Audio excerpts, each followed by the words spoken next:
All right, that says we're live. Is my Twitch stream going to start up?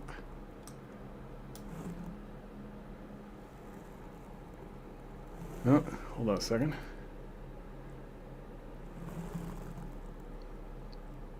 All right, audio sounds good. Holy cow. Just been like testing everything. Having nothing but audio problems, technical difficulties, but I did a whole bunch of stuff with the audio. Hopefully that sounds a little bit better for you guys. Let me know if it sounds better. I'm having one of these experiences in my room right now where it's like really warm in my room, but if I open up a window, it's like freezing outside. We're having record-breaking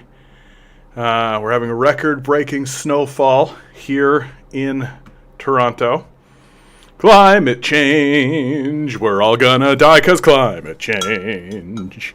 The climate is changing and no one cares. Peanut Butter Beatrice, long defined, good to see you. Joe, Anthony, good to see you, evening to you. Yeah, that image looks just how I feel. Can you imagine what it must be like to be Jesus Christ? Like, if you're one of those people that actually is like, Jesus Christ, he's up in heaven looking down on all of us. Well, can you imagine what Jesus must be looking at right now? Like, his most virulent followers are just Nazis. Austin, good to see you.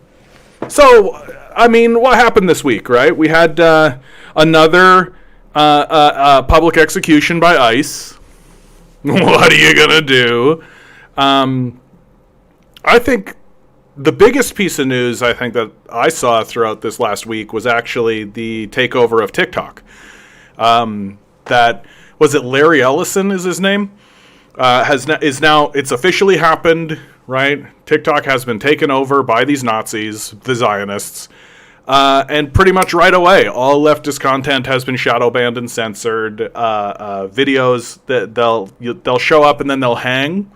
Right, so you'll swipe and you'll see somebody like, let's say, Madeline Pendleton, right? Madeline Pendleton seems to be like the face of the left in America right now. And you'll swipe and she'll be like, stop, and it'll just hang. So it won't be too much longer, and they're going to start pushing forward Nazi propaganda, right? They're going to start trying to take over spaces with Nazi propaganda. Even subreddits I follow, like I follow a Lord of the Rings subreddit. It's literally Lord of the Rings memes. And all it is just people making memes about Lord of the Rings and like their little in-jokes and all this kind of stuff. And it's, I follow it because it's fun. And it makes me smile. And even I'm seeing people starting to post like anti-Soviet memes or pro-Nazi memes, or not pro-Nazi memes, but just like memes that assume that the Nazis were sort of innocuous, right? Or memes that assume that other people are just as bad as the Nazis were, right? Baldy, good to see you, my man. Hull, always a pleasure. Long Defiant, I can't get the temperature over 15 degrees Celsius in the house. Yee. Put on sweaters. Hull, John, you warned us all. These are literal Nazis. I thought it wouldn't get to this point. Oh, it's going to get so much worse, guys. Yeah, it's going to get way, way worse. So what's going to happen? Watch this timeline, right? What's going to happen is Trump is going to lose the House and the Congress to the Democrats. And so you're going to basically get 2 years of Democrats being like, we're fighting back, we're the resistance. And it's going to be like 2 years of performative politics where they like impeach Trump and Trump screams and pouts and shits all over the floor. And everybody goes on Fox News and it's like, these Democrats are communists and what we're seeing is a communist takeover. And it's going to be like super, super, super obnoxious.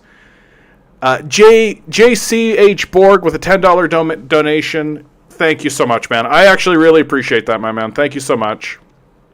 And so you're going to get 2 years of Democrats basically squalling and putting up a whole thing, and like the whole media, the whole story is going to be about how we're fighting back, right? And that'll probably result in a Democratic president. And so you'll end up with a Democratic House, a Democratic Congress, and a Democratic president. And what they'll do is essentially entrench the Trump administration. Once they start to entrench the Trump administration, you're going to get lots and lots of people who have been in this kind of state of, we can fight back legislatively, use electoral politics in order to solve our problems, right? And a lot of them are going to be like, oh, the Democrats are the same. Like, they are actually literally doing exactly the same stuff. They're not going to abolish ICE. There's going to be no trials. There's not going to be anything serious.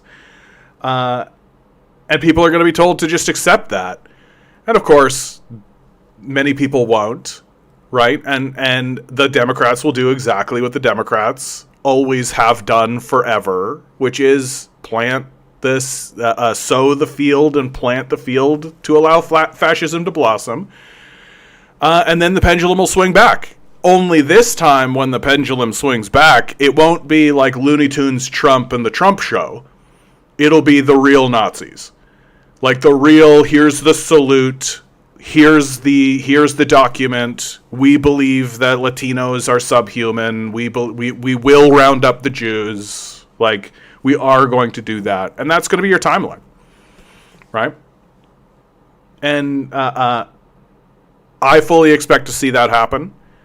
I don't think the Democrats... And what's annoying is that everyone is going to say, the Democrats are spineless. Oh, the Democrats, they have no... they're weak. They're cowards. No, they're not. Like, no, they're not. I mean, they are, but only insofar as Nazis are cowards. Like, the Democrats are well aware of what their role in all of this is. That their job is to try to put the smiley face on the Nazi monster. That's their whole job. And so it's not cowardice, right? Their job is to try to it's to try to sweeten the swill that you're meant to swallow. It's to try, they're the HR department.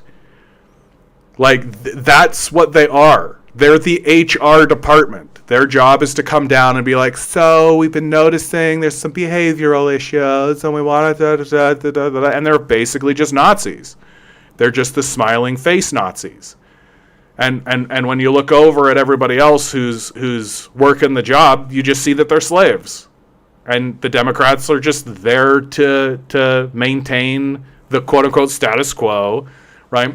To increase the amount of slavery, to make things better for a small group of pedophilic psychopaths. That's their whole fucking job.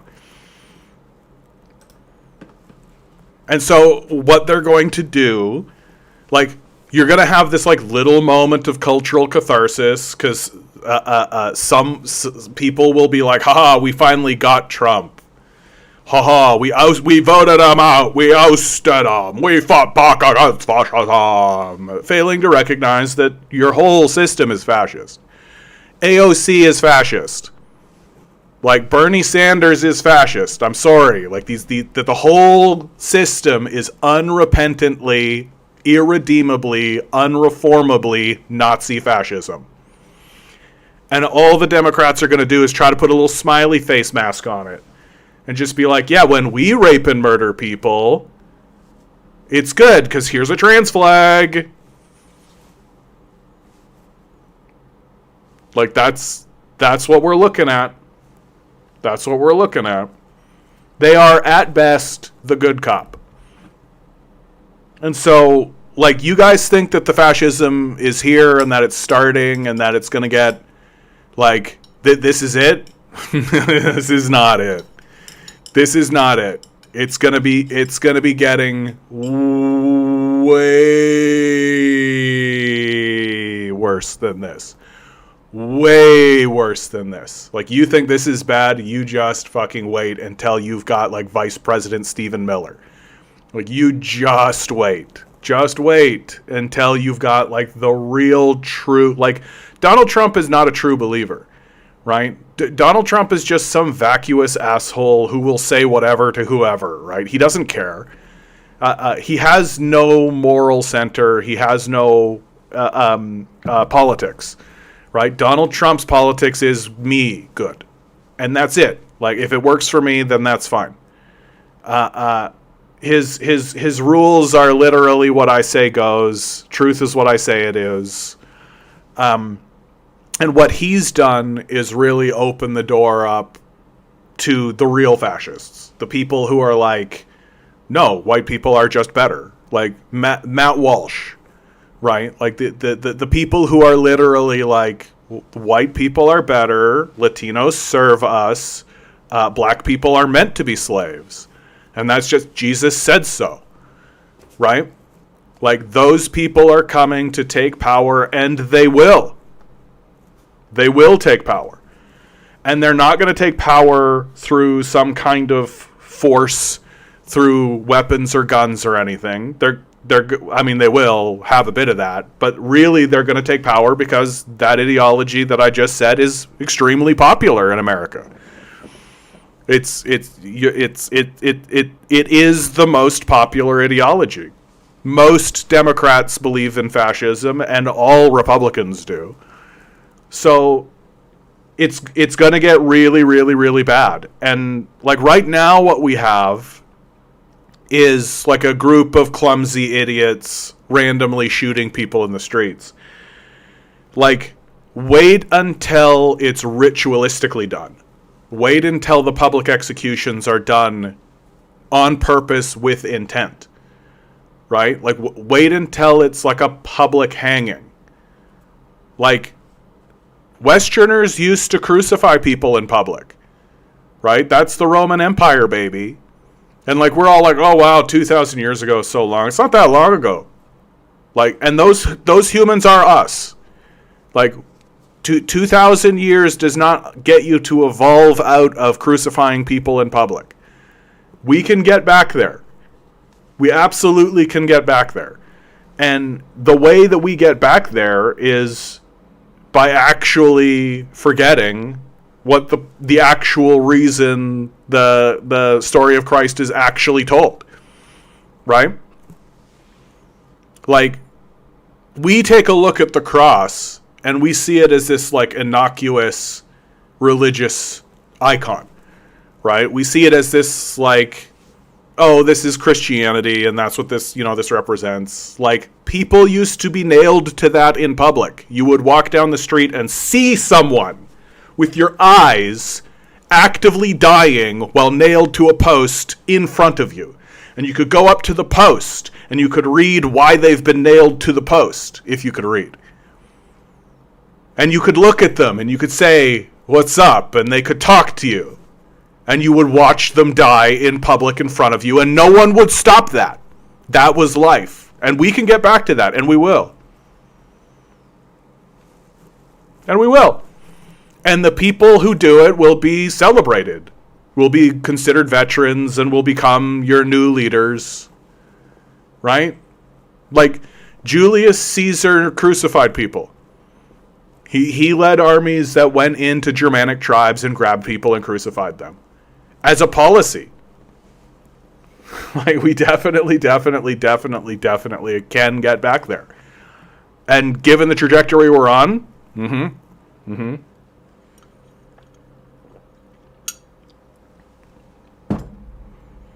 with that happy note, like, the social media purge is going to happen. Right? We're going to see it happen. And I actually won't be too surprised if it's actually a Democrat that does it. Right? That the Democrats will go through and the Democrats will start purging the communists and the socialists off these platforms. Because the communists and the socialists are not actually, like, they're a threat to Republicans, obviously. But what the communists and the socialists are actually a threat to is democratic power, right? Because the perception, the belief amongst the populace, is that the Democrats are supposed to be the left, right? And people will begin to get into the Democratic Party under this mistaken belief that the Democrats are supposed to be left. And the actual Democratic establishment, which is extreme far right, doesn't want communists or socialists, and so will purge their ranks of those people. The Republicans view communists and socialists as no different than Democrats. It's the reason why they call them communists. They're not calling them communists because of like some kind of clever PR trick. They're saying it because they're illiterate morons who don't know anything about anything, right? This is how you get away with like, Hitler was a socialist actually, right? The people that say that are saying it because they're stupid. Not like, I genuinely think that Charlie Kirk actually believed that shit. Because he was a desperately stupid person, right? Mussolini died in public, yeah. Hung upside down. Like, I mean, it's hard to judge those people, because World War II was... Like, World War II was just... I don't think we can even imagine it. Like, really, I don't think we can even get it into the abstract. I don't think we can get into the abstract space of it. I think there's a reason why we're continuously and constantly trying to, like, recreate, like, war movies and war video games and war this and war that, because we want to try to imagine it, right? We want to try to get it into our abstract space, and I don't think we can. Like, I think even witnessing what we're witnessing in Gaza, right? Like, I just don't think we actually understand it. And we don't really understand what war is. We don't understand what it creates and what it unleashes onto a populace. I think Chris Hedges' book, War is a Force That Gives Us Meaning, is essential reading. Because I feel like it's like... it's the closest I've ever seen to anything. It like like it's a big reason why I can't really get into video games, even like Doom anymore. Things that are just like silly violence, you know, because you start to actually imagine it and you start to actually think what this is and what war actually is and what it means to live in a society that is actually being governed and run on the principle that the strong are correct. Might makes right. You know? And that's coming. Like, these Nazis are already openly stating that is their ideology, and that is the way that they are going to govern, and that is the way that they are going to rule. Just simply through, like, we have the capability to go blow you up, and so we will. What's the problem here? Yeah, these excesses are not so foreign. Absolutely. Yeah. Yeah, what a timeline to be in. Yeah. Eric, good to see you. We built a whole post-war order around making sure we never have to think about it coming home. Well, the major issue about the post-world... I assume you mean World War II order... was that it only really extended to white people in European and American nations, right? Like, there was never an extension of it to, like if you live in Latin America, if you live in Africa, if you live in Southeast Asia, your relationship to power is closer to the Hunger Games, right? Like, you understand that you work to give the excess of your labor to people you will never meet. Right? Yeah, Stephen Miller. Stephen Miller has stated power rules. Exactly. Which only goes to show you that these people are short-sighted children. Right? Like, the arc of history... In the arc of history, you can't actually... maintain, it doesn't sustain itself. And it doesn't sustain itself for very clear reasons, which is that the society that you build through the usage of power and force is gross. It's gross and brutal. it can only really be sustained by the force of will of the people actually doing it. And eventually people start to ask themselves, is this how we really want to live? Like, is this how we really want life to be like? And eventually people just stop participating in it. And eventually it begins to be harder to maintain it than it is to just live simple lives. Like, this is essentially the decline of the Roman Empire. Like, this is essentially the rise of Christianity. This is essentially how it goes. That eventually people are just like, yeah, I'm just not going to join the military. I'm just not going to go do this. And things, you lose the ability to maintain the administrative power of this empire simply because people will refuse to do it. Like, and they refuse to do it because eventually they come around to the reality that we're just making hell. We're just making hell for no reason. Like, this place could be, like, for real, like, this place could be really great. I would argue that the European nations and, like, the Canadian nation, like Canada and the United States, like, we could very easily make this place really, really good. Just give people access to the overwhelming amount of resources that we have. And that's it. Like, instead of throwing away that 40% of food that we throw away, give people access to it. Right? Instead of allowing landlords to just constantly raise rent, or just give people access to shelter. Right? Just give people access to food and shelter. It's not a difficult concept. Right? And what stands in our way is the religious ideology that we call capitalism. Right?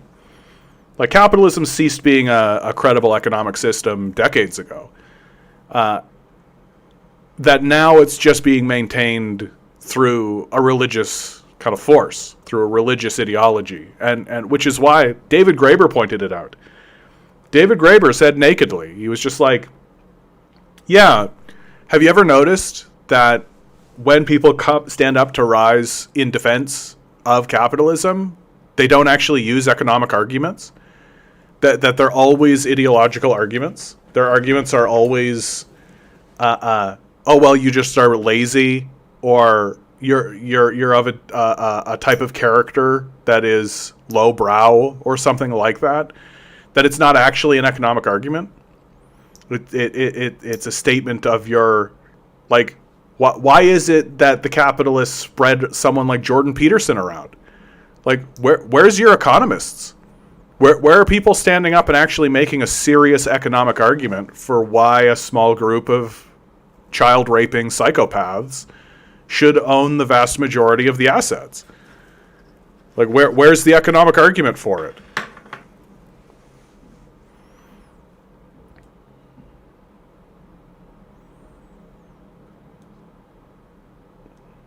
Eric says, good to see you. Caught some VODs live, but happy to see the show live. Oh, yeah. That's my favorite thing, too, Eric, is honestly talking to you guys and having you point things out to me or ask questions or just ask my take on stuff. Like, that's the best.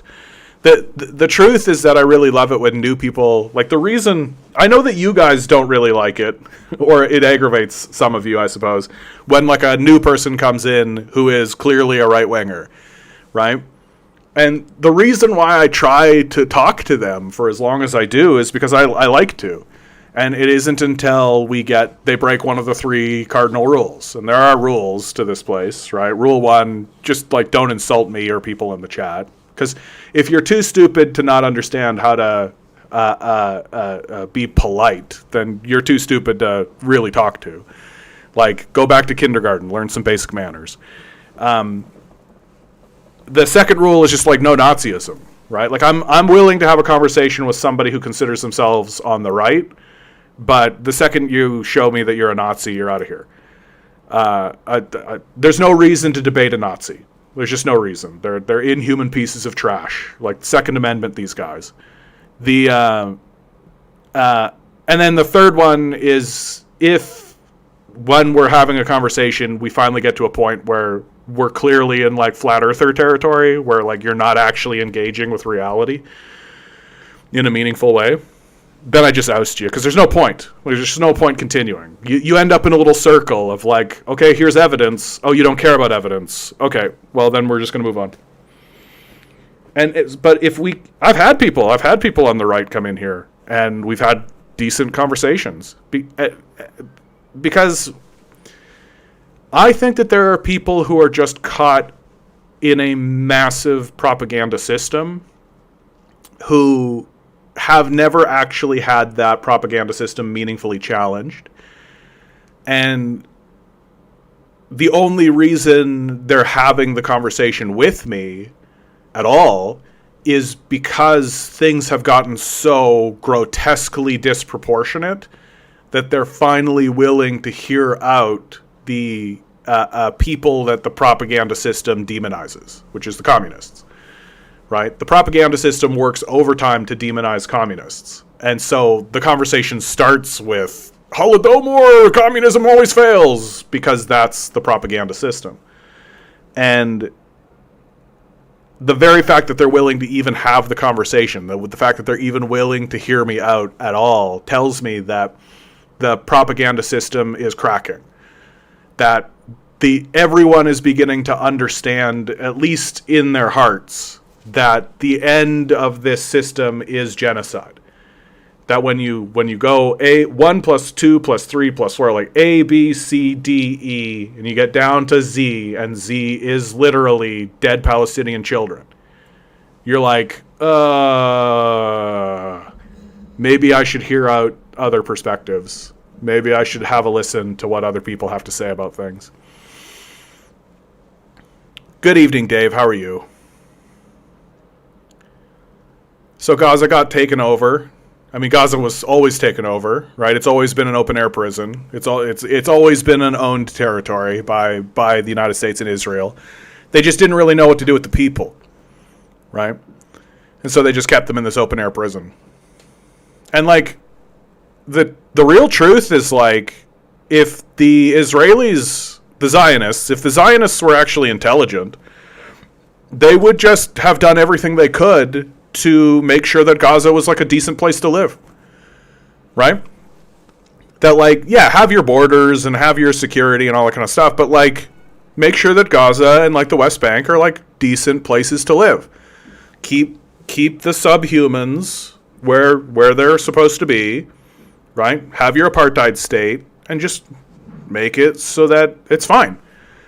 But instead, they would have, like, snipers shoot children's kneecaps and stuff, right? And instead of being like, hey, don't do that, they would, like, literally turn a blind eye or, like, reward some of these guys. So it's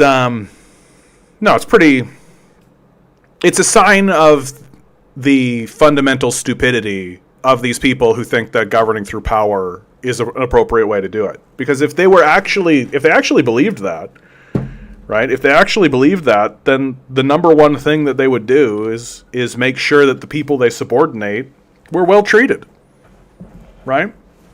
That's what I would do if I was of that ken, or of that mind. I would always make sure that everybody's, like, fat and happy and watching video games or like just watching sports and shit, and, you know, every so often toss them a little cookie. It's fine, right? But instead of that, you go and you let gangs go and just shoot children in the streets. It's like, oh, okay, like, you guys are stupid.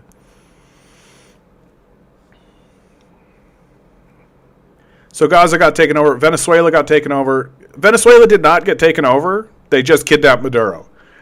Like, that's what makes the Venezuela story so kind of dumb.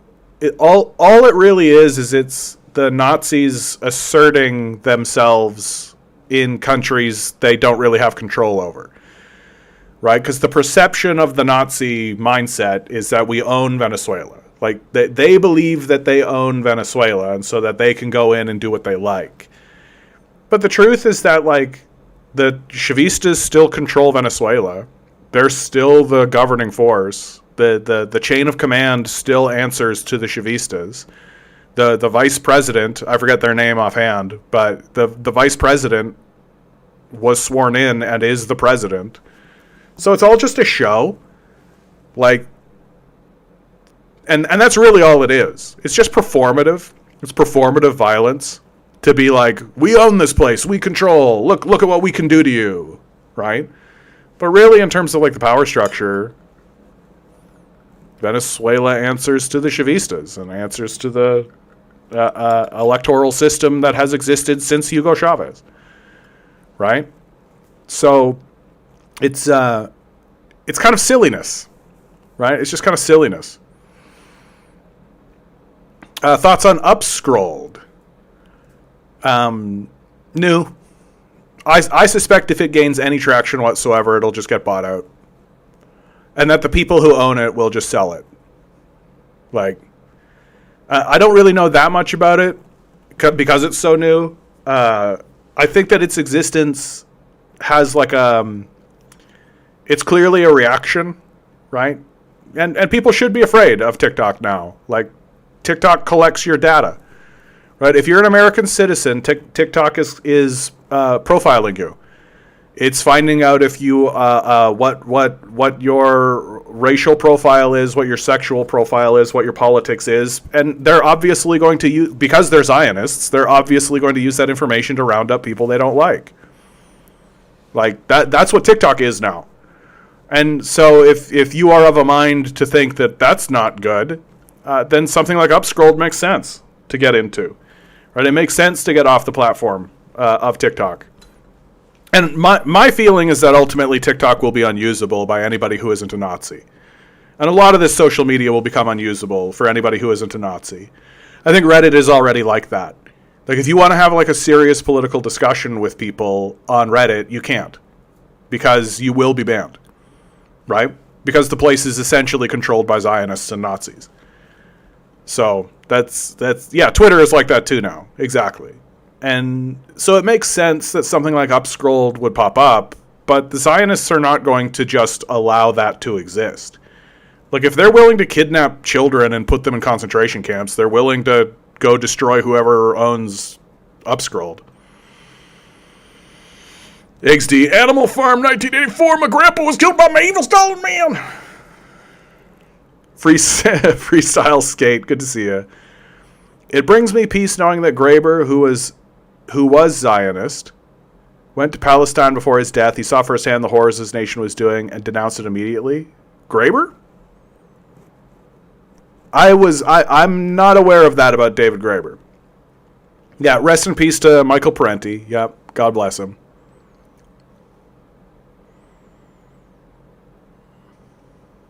Dave says, I remember on your last stream when you tried to tell people the idea that everyone should have a place to stay, most people responded by saying, but who's going to pay? Yeah, like, it's absolutely key to the propaganda system to have people think that money is real. That like money comes out of a money plant, and you have to make money. Like, money is something that is manufactured in a mine or something, right? Like when people think of money, they're like, sure, there's this paper, but like it really is like a gnome in a diamond mine, right? And that's the backbone of the whole thing. And it's literally like some asshole going 1000000000000 enter send to Israel. Like, that's what it is. And that the financial system is it's just a measurement tool, right? That people have actually fallen into the trap, and people have actually fallen into the trap of believing that the inches are the building, right? That when they say, how are you going to pay for that, it's no different than somebody saying, we can't build this building, we don't have enough inches. It's exactly the same concept. And what makes it really bad, right? What makes it really, really bad is that even the people who are responsible for maintaining the financial system believe that the money is real. That's what makes it really, really bad. Because if the financial system was being governed by people who sort of fundamentally understood that, yeah, money's not actually real, like it is just like a like a organizational tool. It's a measurement tool. It's a tool of measurement, and that's all it is, and it's all it ever has been. If that was if the people running the place were running it, and then we're also like, which is why we have to subordinate people and maintain systems of scarcity, right, in order to dominate and control people, right? If they were like that, I think things would actually be better. I think that the country and the financial system would be governed better if it was literally governed by like Nazis who understood that the money wasn't real. But the people who run it think the money is real, right? They've fallen into this like kooky religious belief system. And if you say something to them like, who gives a shit about the money? It's imaginary anyway. Then, oh, well, you might as well have said that Jesus Christ is the devil, right? You can't have serious conversations with people like that. And they run the place. They're like literally they're like the bank, the governor of the Bank of England and stuff. Rotary Boy over on Twitch, good to see you. It brings me peace knowing that Graber. Oh, that's the exact same comment as Rotary Boy. Are you also freestyle skate?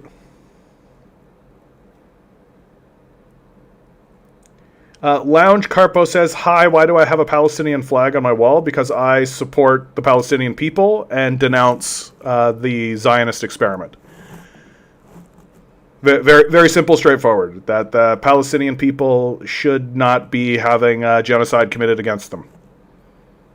And I think, and if there were any other signs and symbols that I could use to show that I am against the idea of genocide, I would 100% do that.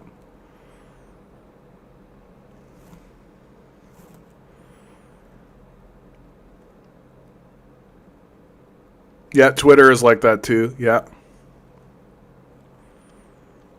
Yeah, TikTok will become Insta Reels. Yeah.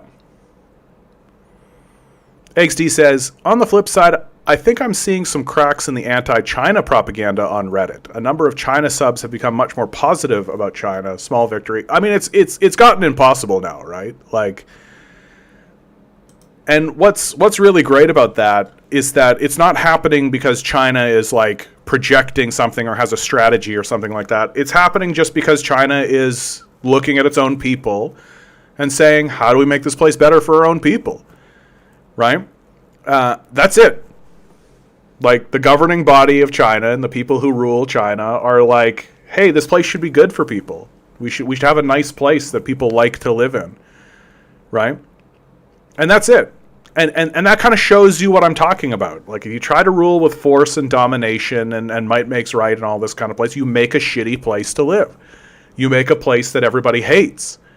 And if you run a place based on community, based on communal ideas, based on the idea that people should live a decent life, suddenly you make a place that everybody likes and is a nice place to be. Lounge Carpo, you're a first-time commenter, or I haven't seen you around, and you're asking sort of introductory questions, so I'm going to focus on you, bud. So if you have any questions or anything, please, I'll give preference to you. You say, I'm neither a social democrat nor a capitalist. I am neutral in my opinion when it comes to capitalist proposal and the social democratic proposal are both good. So there's no such thing as neutrality when you have conversations about capitalism, because like neutrality is siding with power. Simply because power is enacting genocides and is doing horrible things in the world. And so this claim that you're making to neutrality is just deferring to power. That's all it is. I hate to break that to you. Uncool H6Z, right wing dominates everywhere. That's just because they have the money. They can just like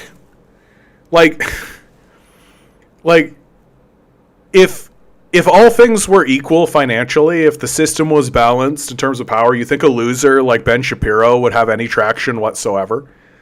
Like, the reason why losers like Shapiro and Peterson and like why these dweebish like know nothing morons get traction is because millions of dollars is spent on them, right? They can just spread their garbage, and they get algorithmic support. They get thrust in front of people's eyes. They're given preference, right? And humans are pretty easy to deceive. We're innately gullible. Skepticism is something that you have to kind of build into the ethos, or build into the mindset of a person. They have to be taught skepticism, right? Like, you have to teach people how to think. Because the natural innate position of a human is to believe what they're told by daddy, and to believe that daddy would never lie. And that's it, right? Like, that's the starting position. And so all you have to do, if you're a Nazi or a right-winger, is just spend more money. And if you control the financial system, and if you control the levers of power, it's not difficult to see where that money comes from. Uncool says again, why do you keep fighting? You already know that among the youth, right-wing is the thing and is growing, only getting better over the year now. If the last election was interest, imagine incoming. Yeah, why do I keep fighting? For my own sanity, for my own sense of self. That to do anything else would be a betrayal of myself. That I fundamentally believe here. I mean, uncool. You're actually uncorking like a big bottle of wine on this one. And I'll answer it because it's super important. Oh, here, hold on. I'm just gonna quickly, because Lounge Capo.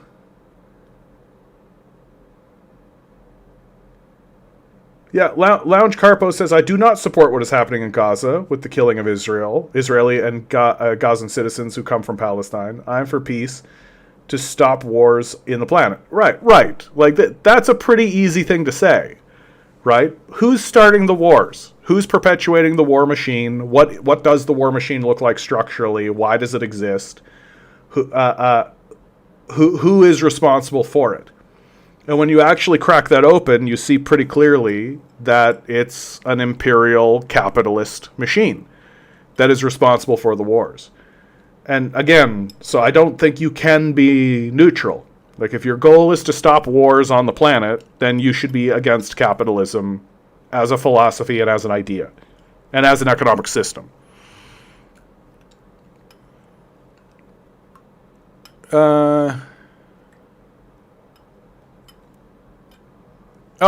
we having somebody? Are we having somebody defend Zionists? Israel has the highest GDP per capita in the Middle East. I mean, we send them billions of dollars a year. Of course they do. One of the most comprehensive infrastructure and business-friendly environments in the Middle East is built in stable towns. Right. Yeah, I'm starting to see why you call yourself uncool, dude. We need to make people work out to compensate for slower economic growth. Work hard, work hard, work hard. Work-life balance? Yeah, I mean, pointing out that Israel has a lot of money is not... like, it's not a thing. Like, obviously Israel has a lot of money. You gave them a lot of money, right? The Americans spend hundreds of billions of dollars on Israel.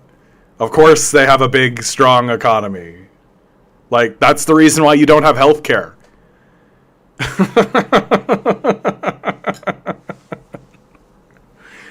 It's like, it's just like so, like, kind of brain dead, honestly. Like, but Israel's good because it has all of this wealth. Yeah. Where do you think that came from, bro?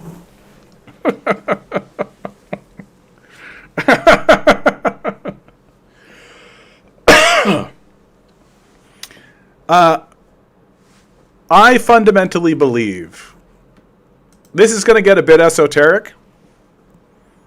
What are Israel's main exports? Genocide. You're like literally 3 words away from me just banning you off the place, bud. I don't need Zionist apologists in here. Yeah, genocide and terrorism. Like, why do we have Zionist apologencia? In fact, you know what? Nah, forget it. You're breaking the third rule. No Nazis in the chat, please. I don't need some Zionist apologist in here making stinking up the place and looking like an idiot. Fuck off.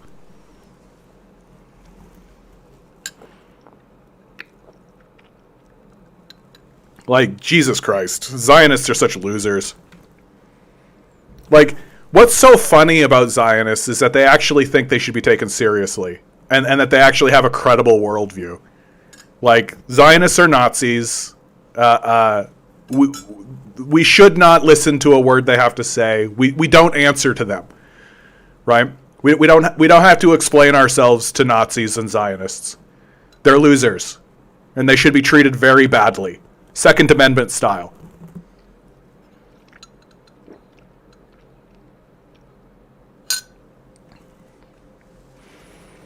Like, it's a military base.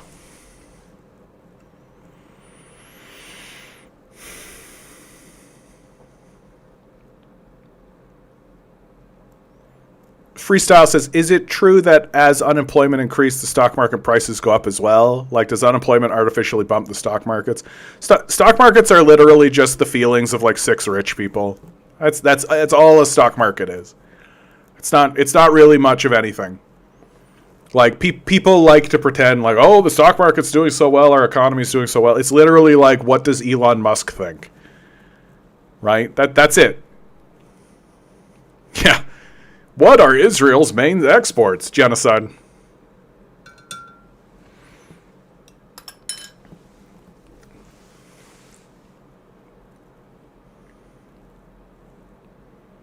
Like, I just don't get why Zionists think they deserve to be debated. Like, that's the part about it. Like, Zionists do not deserve to be debated. Like, in what world do they think they actually have any credibility? Like, or a leg to stand on? Like, why should we listen to a word they have to say? That's the only question I actually have for Zionists. And the only thing that I would actually ask a Zionist out of any sense of curiosity is, why do you think we should listen to anything you have to say? Like, why do you think you have any credibility? Why should we listen to you? And I'm of the opinion that when they speak, they should be roundly ignored. And the only thing that you should say to a Zionist is, well, you're a Zionist. Who cares what you think?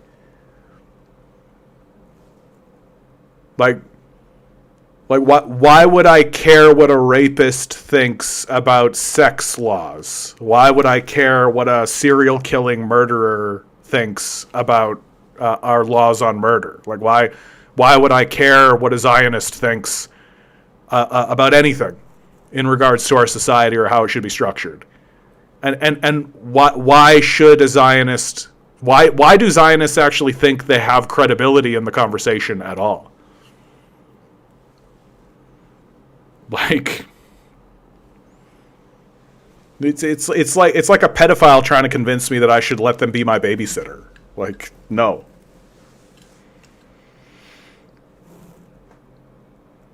And incidentally, I think that should be extremely mainstream. Like, that should be like 99% of the populace should think this way. Of just like, oh, you're a Zionist? Opinion completely discarded. You are no longer part of the conversation, period. But that's against my free speech. You can have your free speech in the corner by yourself. And you can go talk to yourself and like have your intellectual masturbation. We're not interested. Your points are not worth discussing. Like, it is self-evident why you are incorrect. It's like you don't need to create a big argument for why torture is wrong. Right? The act of torture is wrong because torture is wrong. Right? And that the people who are being tortured are correct to believe that you are evil. Because the act itself reveals it. Very, very open and naked. Like, there's no, you don't need to create a big philosophical structure and have like a big argument and a big logic thing. Like, you don't need to have a big debate about it. If you think that torture is okay, then you're evil, because torture itself is an evil act, and it is evil by its own action. And there is no justification for it. And like genocide is like that too. So again, I'll ask of any Zionist or any Nazi, the only question I would like to hear from any of them is, why should we listen to a word you have to say? And if they start doing their ridiculous thing where they're like, well, I have the right to my First Amendment right, I'll be like, yeah, you have your right to blather on your nonsense wherever you like. I don't have to listen to you or respond. You're a Nazi. Who cares what you think?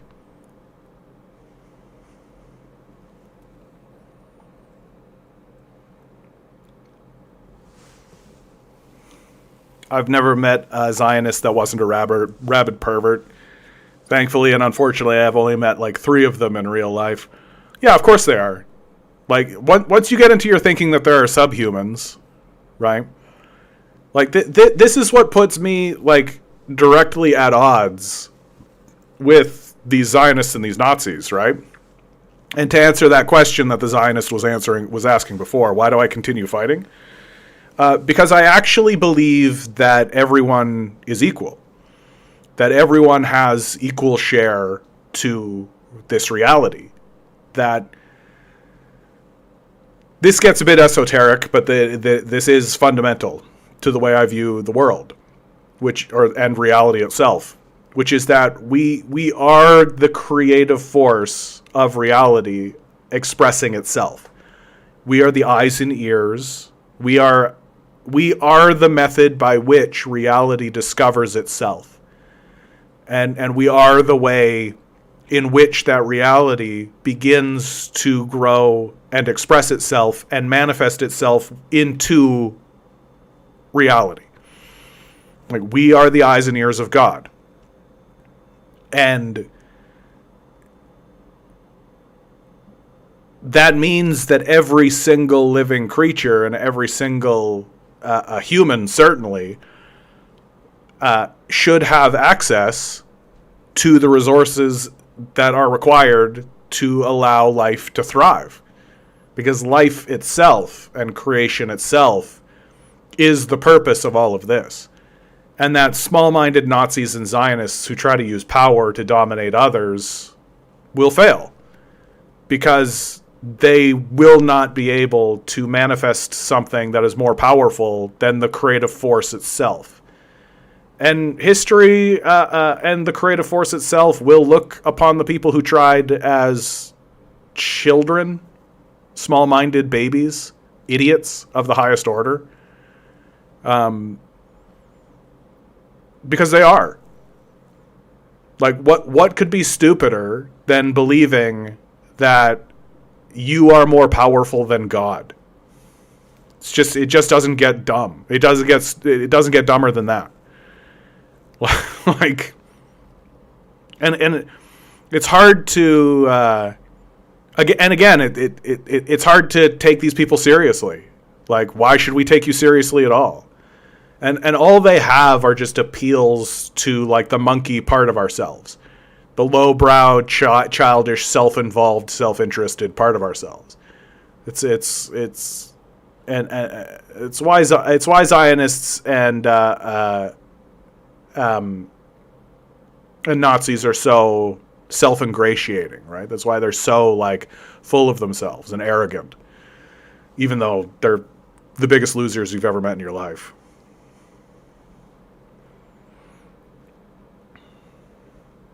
Long Defiant says, silver is up over 200% over the last 6 months. Not a great sign for investor confidence. Yeah, I mean, that's the classic, right? When your fake money system that doesn't really exist starts to crack, then people run to tangible things that they can hold in their hands. And traditionally, that's gold and silver, and copper is a good one. Oh, we have a first-time chatter over on Twitch. It's Edestros. Greetings from Minneapolis. Oh, well. The ground zero of Nazism. Like, the Nazis are really trying in Minneapolis. Don't slip on the ice out there. Yeah, Joe's nailing it, right? Tired of these fascists mainstreaming their lunacy. Yeah, and I mean the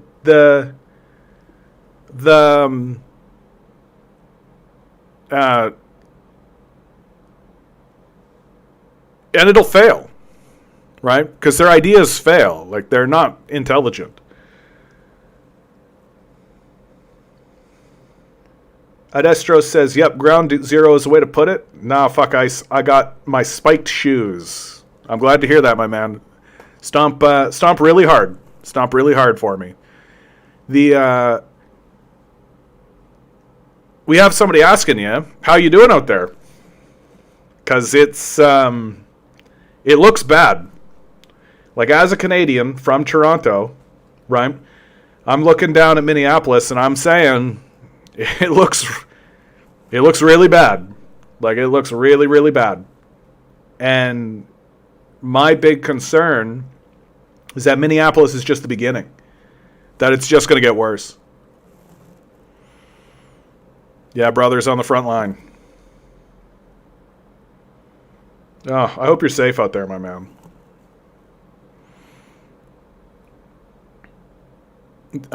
Borg says Zionists have cred because they have power. They are a successful tribe. I mean, you can be momentarily successful through force of violence, right? But again, like, you can't. It's not a successful survival strategy, because eventually your backwards ideology alienates everybody around you. We see that with America right now. We see that in Minneapolis right now. Like, we see that it's an extremely alienating way to be. And your best case scenario is that eventually people will stop communicating with you, right? And we know that if people stop trading with you, if people stop communicating with you on a national level, that's basically death. You just can't thrive and you can't survive in a nation state place if nobody is willing to interact with you. You just get left in the dust. Spaceman over on Twitch, good to see you. Yeah, with a Michael Parenti meme, no less. God rest his soul.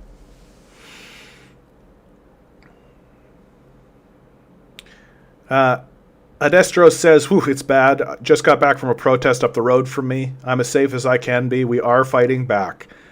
There isn't a street corner on one of the main roads that is not covered with people chanting. Minneapolis is incredibly united, and we are fighting the fight. We will not back down. That's a very hopeful message.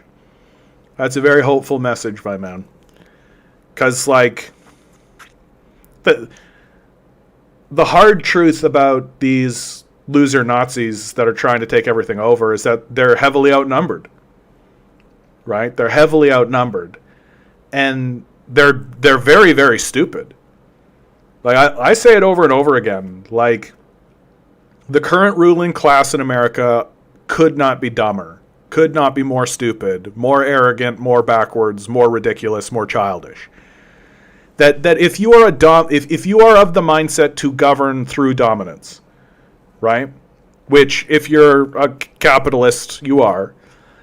Then the best way to do that is to try to convince everybody that we're all on side with one another, right? You can divide and conquer, right? Create racial divides and create racial disparity and sex disparity, gender disparity, right? Economic disparity is a good one.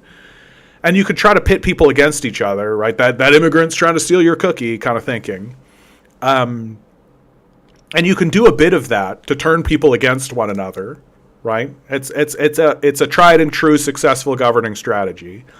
But for the most part, you want everybody to kind of be on side with one another, with you. You want everybody to be on side with you and on side with the system. That, sure, the system has some injustices and has some kind of stuff, but it's to your benefit to continue participating in it. Here's some fried chicken. Here's some commodities. Here's some football, right? Here's a video game. right? Look at how luxurious we can make your life, right? As long as you continue working for us. What they're doing in Minneapolis is showing you that these guys are desperately incompetent, because all they're doing is creating a generation of people who are finally starting to have their class consciousness raised to a point where they see that their governing force and their governing system is itself illegitimate.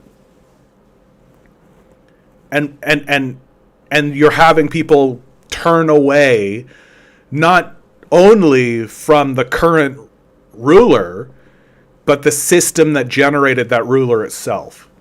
It's just dim-witted stupidity. It's just the absolute bare bottom of thought. Yeah. Adestro says they fucked up. They thought we would cower. Yeah. Saturday was a wind chill of minus 30, and we were out in force. We don't get those out in those temperatures for anything. But for our neighbors, absolutely. Yeah, the summer is going to be interesting, dude.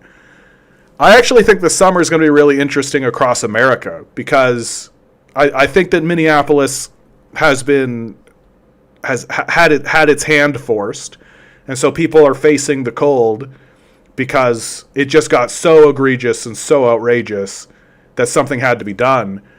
But like, the people of New York aren't out, right?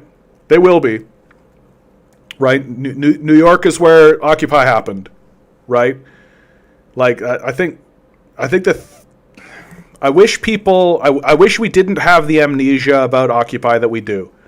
I wish that we remembered Occupy, because Occupy was an enormous social moment that has been all but eradicated from our consciousness. And it was a moment, and it was a key moment. It was the pivot moment when people finally created the language of we are the 99%. The idea of the 1%, right? Is still pretty inaccurate, not exactly correct as to how the society is structured, but it was an expression of the economic disparity that exists in the society. And we should see another. Adestro says, I'll say this to everyone outside of Minneapolis who's standing in solidarity with us. Thank you. Oh, that caught me.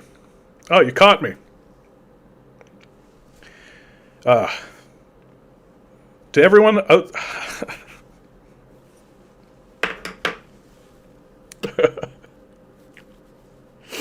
I'm just an old softy, I guess.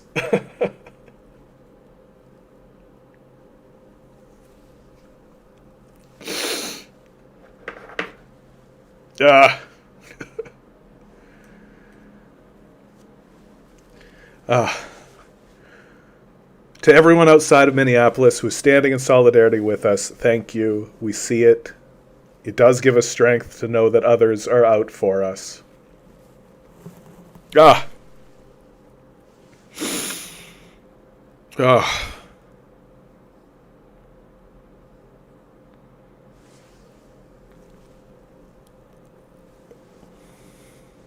it's going to be a very hot summer in America. For sure.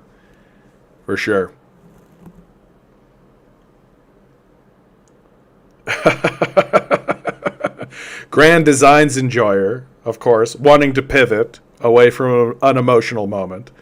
Hey, you need to tell us what your thoughts are on the dish named poutine. I mean, it's you want a heart attack? You want your heart to stop? That's the way you do it. Rotary Boy says, sending love from New Jersey. We see you and support. Much love. Absolutely. Yeah, you tell your neighbors. Like, you tell your friends and neighbors in Minneapolis that the Canadians see what's going on in America and are appalled and are shocked by it.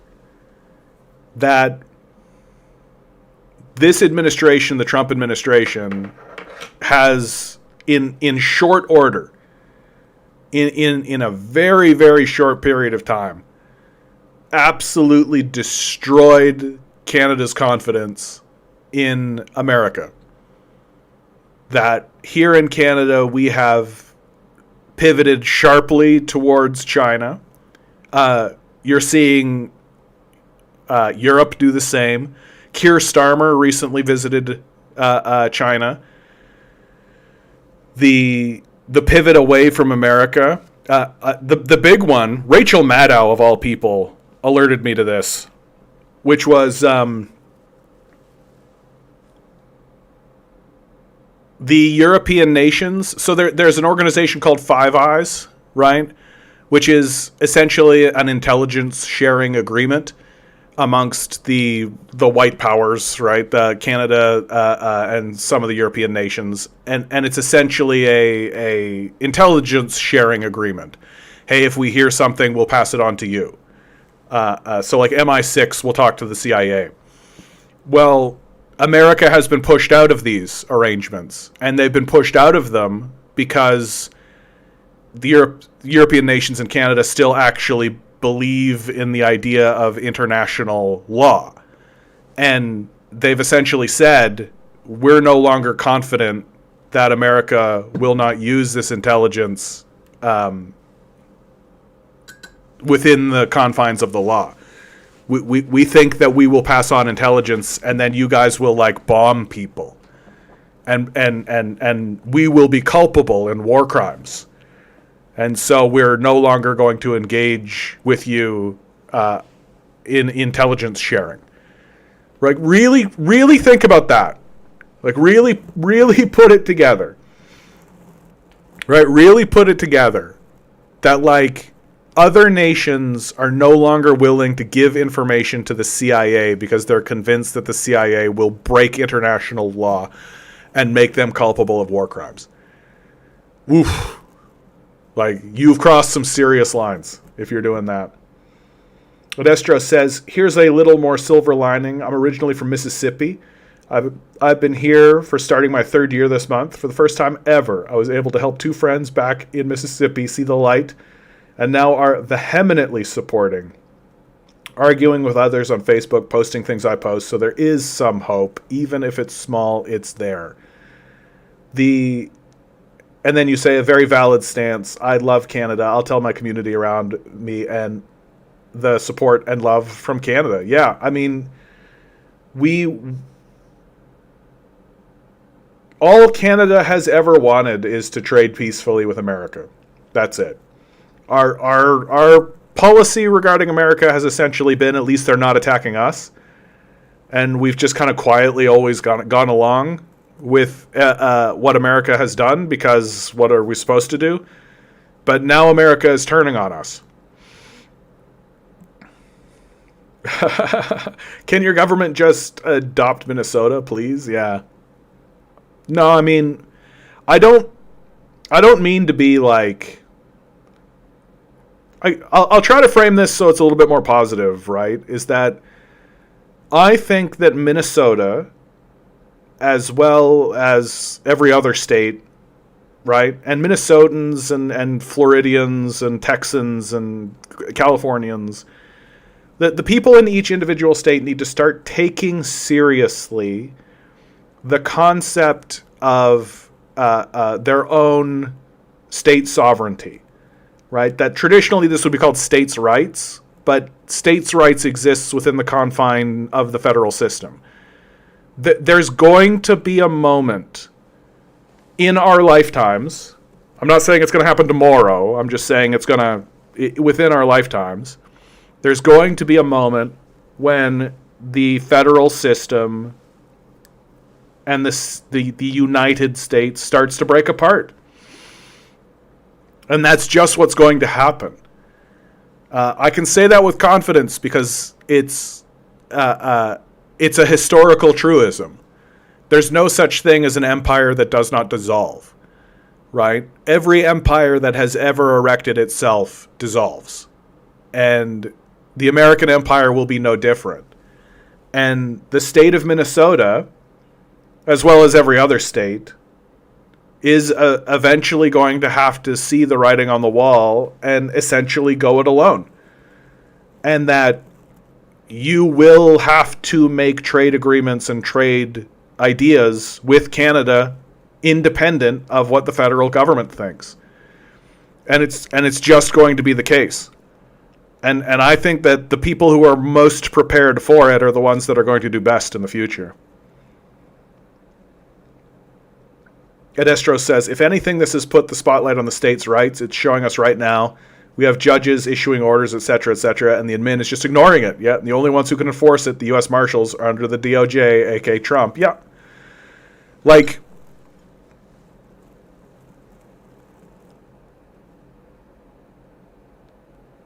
I feel like people kind of scoff at me or roll their eyes or kind of hand wave me away when I talk this way, because we lack imaginative power generally as a people. When the dissolution happens, when the empire starts to crumble, when the states begin to break apart from one another, it's going to happen so fast you're not even going to understand it. Like, it's going to happen so fast you're not even going to get it. You're not going to see really why it's happening. All you're going to know is that it is happening. And if I was a betting man, it starts with Texas. If I was a betting man. It could be California. But it could also just be like something really small. It could be something like Hawaii. And the trajectory of it, the way it happens, is real straightforward. That eventually the United States needs to consolidate and sort of pay its bills. And the only way it's going to be able to do that is by reining in its billionaire class and actually raising taxes and like doing some stuff that the billionaires are not going to like. And the billionaires themselves will fund independence movements. And they'll basically look at the average everyday citizen in these states and say, hey, you see that line that says federal taxes on your pay stub? Do you want to not pay that? Would you like that money for yourself? What are you getting for that? And people will be like, nothing. Like ICE agents and dead Palestinian babies. And so the billionaire class will align itself with the working class through rhetoric and foment independence movements. And you'll see like independent armed militias. Like Elon Musk will have like an armed militia. It's just like, what do you think they're doing with all these robots? Like, what do you think they're trying to do with all this drone warfare? Like, what do you think that's about? And through the funding of these independence movements, some will be successful. And it'll be a national crisis, of course. But that's how it goes down. And that's how empire dies. They just fade away. And eventually there'll be like 20 states that stay within the Union, right? Like the original 13 colonies and some extra ones. But a place like Florida has absolutely no reason to continue. Sorry, I said Florida. California. A place like California has absolutely no reason to continue with America.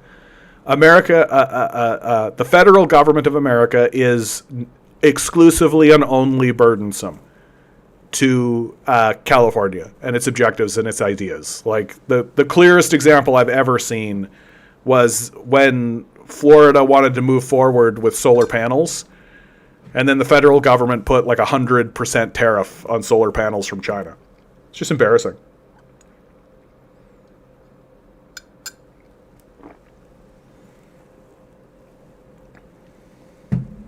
Yeah. Yeah, we have a money surplus, net positive state. Most of our power comes from Canada. Yeah. And like really Minnesota should be negotiating more freely with Canada. Like this whole tariff situation should really convince a place like Minnesota. Like here, let me I love pulling up the map. It's my favorite. Right, there's Minnesota, right? Minnesota. So I'm from Manitoba, right? So I know about the cold. This whole tariff situation, right? Donald Trump putting tariffs on things because of this border, right? We have pig farmers, right? Ranchers, rather. Pig ranchers in Manitoba that they breed and rear pigs. But we don't actually have any facilities in order to slaughter and process the pigs. Where are those processing facilities? In Minnesota. And that was what the whole free trade thing was always about. We'd send the pigs down to Minnesota, they'd get slaughtered there, and then they'd come back up to Manitoba. Right? The pork would come back up to Manitoba.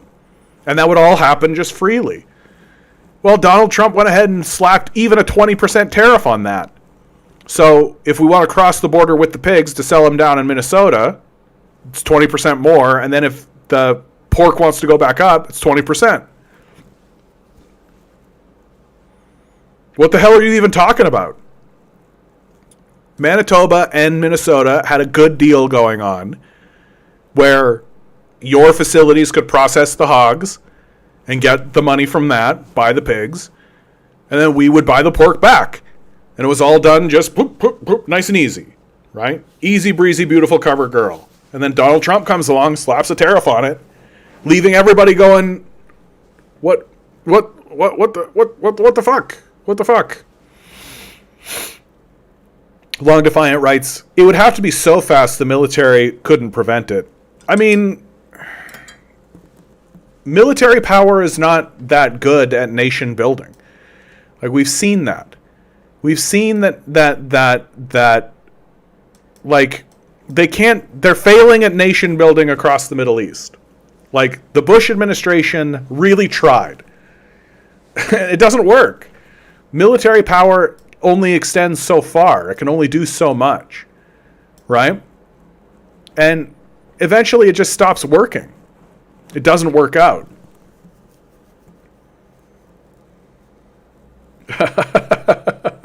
Carl Air over on Twitch. Number one rule of politics, you don't mess with the hog trade.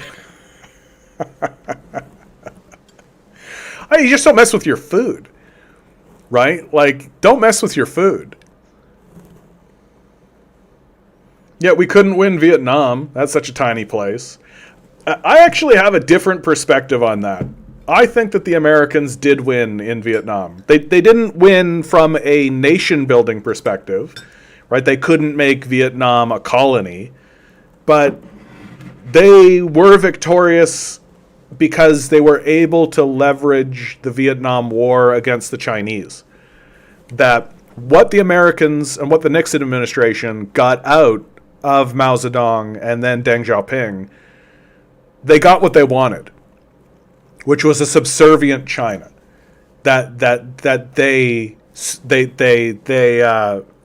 staunched the spread of communism, right? That was the reason they were there, as far as as they stated, right? To staunch the spread of communism. And through the Vietnam War, they did create what they perceived to be a subservient China. That China essentially went to work for America, right?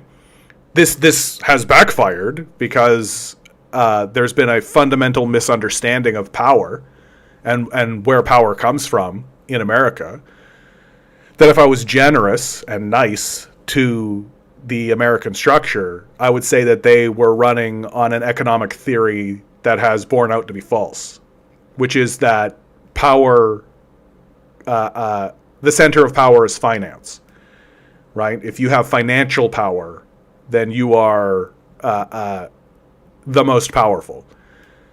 Whereas the Chinese are Marxists, and they go, no, the center of power is not finance. Finance is a tool, a measurement tool. But the true center of power is manufacturing. It's the ability to make stuff. Like,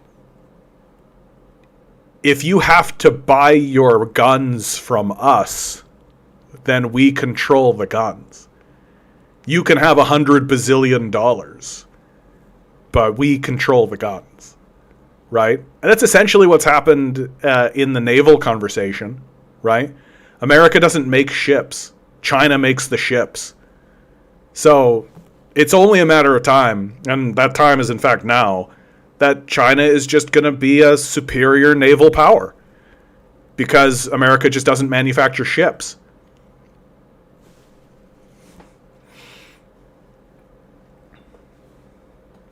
Grand Design's enjoyer, should meat processing industry be redesigned? We have a lot of bad working conditions, animal under terror, poor living conditions, environmental impact very negative. Yeah, I think so.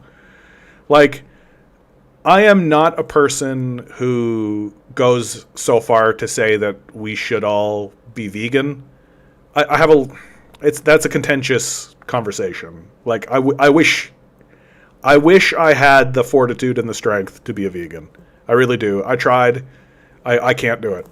And I'll admit that is a point of weakness. I'm fine with that. If there's a vegan out there who's like, oh, you're weak. Yep. Correct. I tried and I was successful for about 6 months. And I went out to a restaurant and I remember somebody walked by with like a plate of wings. And I immediately was like, it's done. I can't do it. Like, I just can't do it. And it really was that simple. And I try to do things to curb my meat consumption, obviously. But even with that said, like, the conditions that we're keeping these animals in are abhorrent.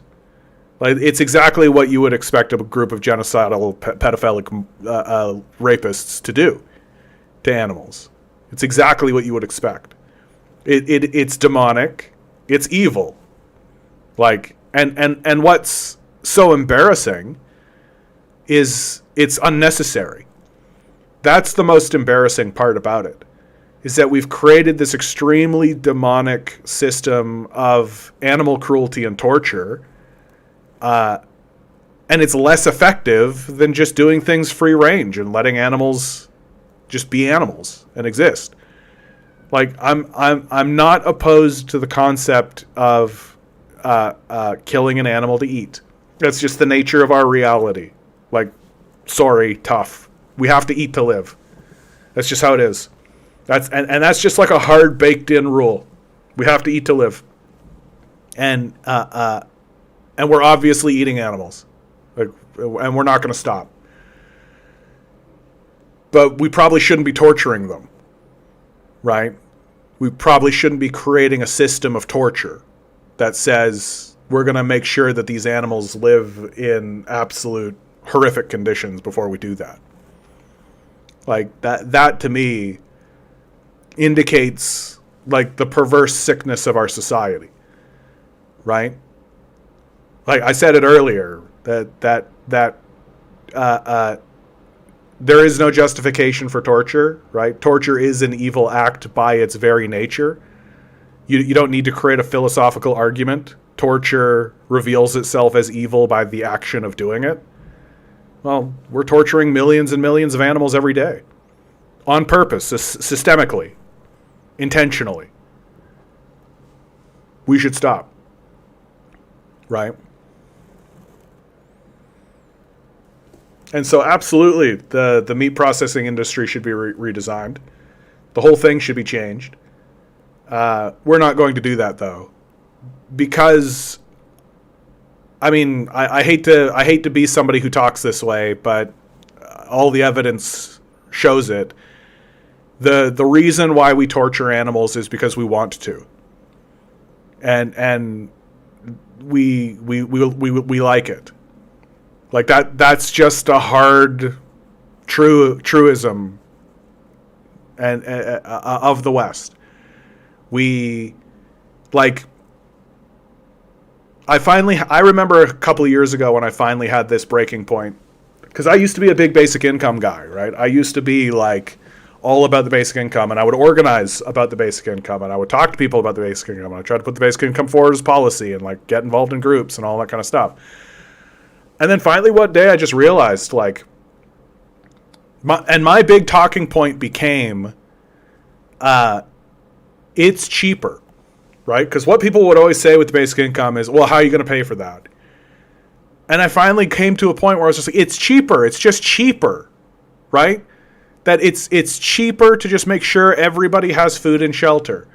Every single time any country anywhere just provides food and shelter for its citizens, it ends up being cheaper. And it's cheaper for exactly the reasons why you think it would be, right? A person who's living on the streets, a person who's living in poverty is very expensive. You need emergency services, you need emergency health care, you need emergency food deliverance, right? Everything is an emergency and in a crisis. And that's very expensive. It's expensive to deliver those services to people who are living in poverty. And it's just cheaper to just give them access to the systems that exist. And so my answer steadily became, it's just cheaper. Like, how are you going to pay for that? It's cheaper. You'll save money. We could cut your taxes. Right? And very steadily, as I was having that conversation, and a big reason why I finally abandoned the basic income, there were a couple, but this was one of them, is that I steadily began to realize that they know it's cheaper. They know. They know it's more efficient. They know it's more effective. They know it's cheaper. And they know it works.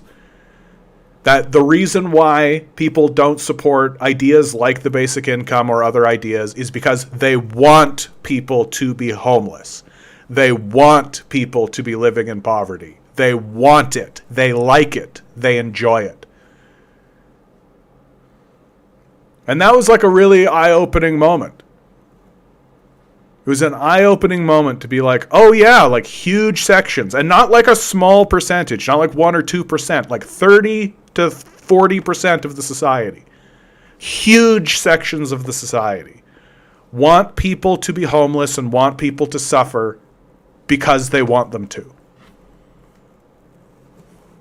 And they have their own sort of dark rationale for why they want that. It's not something they'll admit to until recently. They're starting to, right? They're starting to. And there's this like patriarchal, like it builds character argument that exists. Like if you ever listen to Joe Rogan, Nazi apologist Joe Rogan, talk about it, Nazi facilitator. Joe Rogan's too stupid to be a Nazi apologist. Nazi facilitator Joe Rogan will have people on his show, and he'll mention something like this. And you saw it with Mike Tyson. Mike Tyson said that. He was like, "Oh, I don't like that because the suffering builds character, right? Because you should always take life advice from like a rapist and somebody who beats people up for a living, right?" There's this idea that suffering is good and that people should suffer and that they should have that from that suffering comes something positive, which is just like a coping mechanism, really. I tend to believe that that's a very dumb way to try to build a civilization.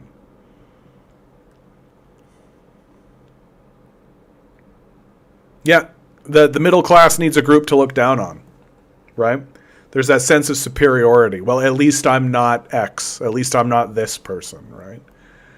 And the idea that we could reach out and just make it not so. Well, if we can make it so that those people aren't suffering, then what does that mean about me? What does that say about me? And there's just like a lot of losers. Apostle O over on Twitch, the cruelty is the point. Yeah. The cruelty is the point. Like, why do you think the Roman state crucified people? Right? It's to tell you don't do this. Right? The reason why they want people to be homeless is so that they can say to other people, we could send you there too. Grand Design says, I think it is essential to create urban living conditions all over, not just in big cities, to uplift and make services cheaper. Oh, sure. Yeah. We're not going to, but I think you're right.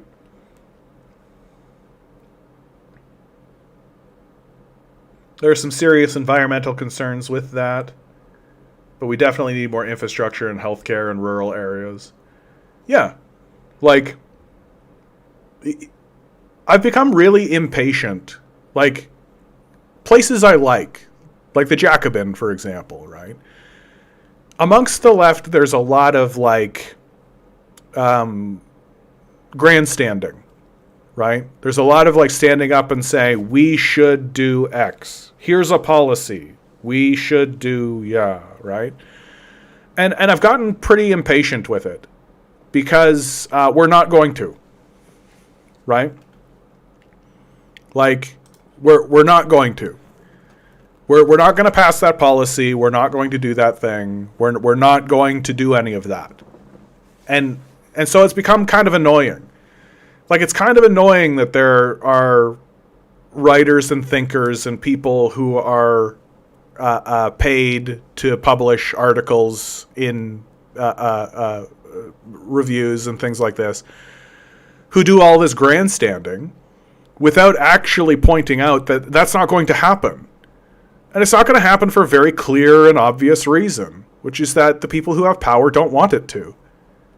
And when you stand up and do this grandstanding and, like, this kind of, here's a policy that we should all get behind, it's just unserious. It's just intellectual masturbation at this point. The only conversation worth having amongst the left is, how do we free ourselves or remove people from the positions of power that they hold? Like, how do we get rid of these pedophilic, psychopathic rapists? Or at least, how do we extract ourselves from their power and from their grip? And if we're not having that conversation, then we're just unserious. Like, you can have all the, like, animal cruelty conversations you want. You can have all the conversations you want about social welfare, high-speed rail, infrastructure. You can have all of those conversations you want. You can have those arguments until you're blue in the face, up, down. You can spend years of your life on it, and it's fucking pointless. Because the people who have power are psychopathic, pedophilic rapists who want you to suffer. That's it. And so if you're not organizing under the idea of extracting yourself and the people around you from that condition, then you're just wasting everybody's time, including yourselves. So I get very impatient about it because it's a nice conversation. Like, it's nice, isn't it? It's nice to sit there and think, oh, if only we could build a system that was beneficial for everyone, and where everyone was taken care of, and the needs of the people were, yeah, like, it's nice to think about. Borg, good to see you. Thanks for being here. But we never actually have a serious conversation about how we're going to do that. Because the truth is, the only way that it's actually going to happen is if the population becomes extremely, extremely militant. Like, extremely militant. And basically gets itself to a point where the people who are in power are just doing what they're told by a militant force that will do harm to them. And that's really what it's going to come down to. Because the people in power are psychopathic, pedophilic rapists. They don't respond. They don't care about us. They never will. Right? They respond to one thing and one thing alone. And we all know what that is. And that is what it's going to take. Where's that organization? Where's that group? They don't exist. And in fact, if you try to organize that or even state that out loud, well then, who's the Nazi now? Because defending yourself against the Nazis is just as bad as being a Nazi. So we got a really, really long way to go before we finally get to the point where we start to understand what needs to actually be done.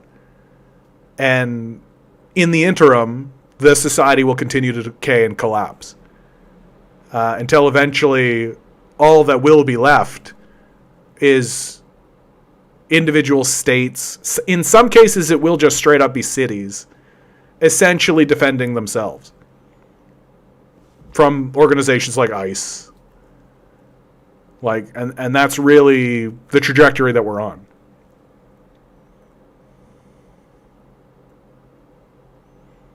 Yeah, keep the worker bees in line.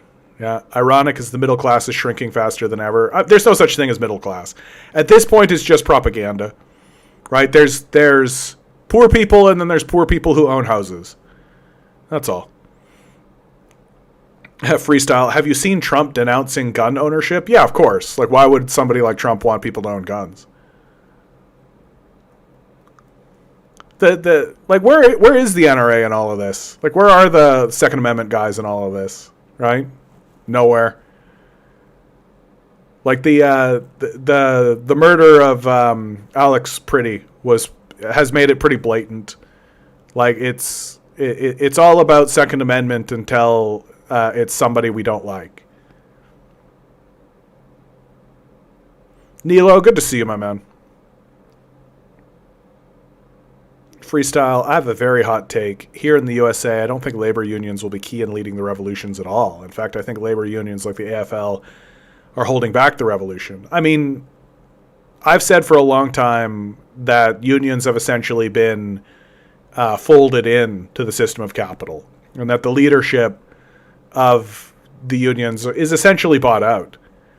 That unions exist only in a liberal sort of sense, which is to act as a flashing red light for the capitalists to say, hey, you actually have to respond to this. And the capitalists have taken the posture of never give anything, ever. The goal is to make it so that the people in unions need to fight tooth and nail and exhaust themselves in order to get like a 0.5% raise over 50 years. Like, that's the goal. If you can get people to exhaust themselves in order to basically keep their pay at the rate of inflation, that's the goal.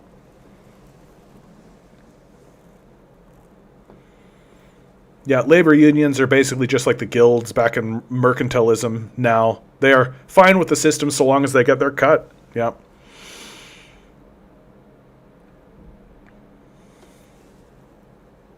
Hold on, you said something up here that I'm only getting the... Apostle says, yeah, I'm getting really dejected with this stuff too. I was watching a video on YouTube talking about Bonhoeffer's theory of stupidity. Once you get to a point where the majority, or at least the majority of those in power, are too dumb to even convince them to change their mind, debate just wastes breath. Well, I mean, there's no reason to debate Nazis, right? Like, Nazis don't actually care about debate. That's the big thing, is that the only reason a Nazi is talking, right, or is having a discussion with you, is to threaten you and recruit. That's it. That in the mind of a Nazi, it's not, they don't care about convincing you, right? Because you're a subspecies to them, right? You're beneath them. So you're subordinate. So they don't need to explain themselves, and they're not trying to convince you, because their ideology isn't a communal one. It isn't about creating solidarity in a group. It's about asserting dominance. And so the only reason they're talking is to terrorize you into submission and to find the like-minded people who they can recruit to their cause. That's all. That's why this whole like Joe Rogan-esque like, oh, we should talk to the Nazis. Good speech beats bad speech. It completely backfires. It doesn't work. Right? Because good speech doesn't beat bad speech. Loud speech beats quiet speech.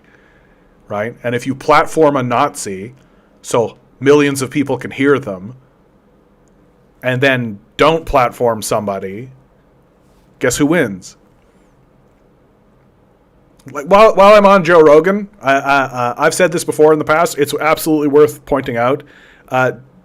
Joe Rogan is a complete coward, a total loser, and it's obvious because through that whole period of time, up until modern history. Like, the guy is like, we should hear from all sides, so let's listen to a Nazi talk about trans rights. He's never once actually talked to a trans person. He's never once actually invited a trans person on his show and actually talked about trans rights to a trans person. And he could. It'd be easy. Right? Why doesn't he? Guess why?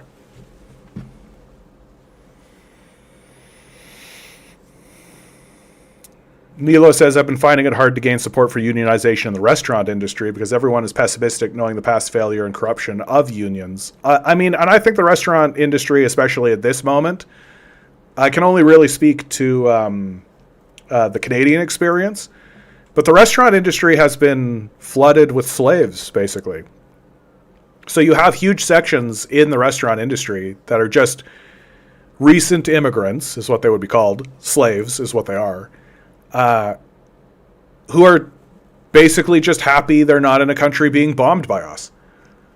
Right? And they're just trying to make a go of it. They're just going to keep their head down and so they don't want to stir the pot. And that's by design. Right? There's a reason why they flood the country with slaves. There's a reason why they do it.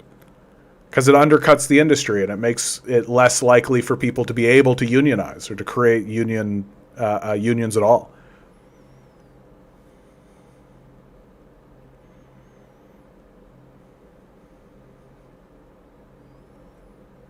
Joe says, actually, why wouldn't Rogan have a trans on his show? It wouldn't hurt him, or am I just missing something? Guys, I really, really, really hate to burst your bubble on this, but Joe Rogan is a Nazi. Like,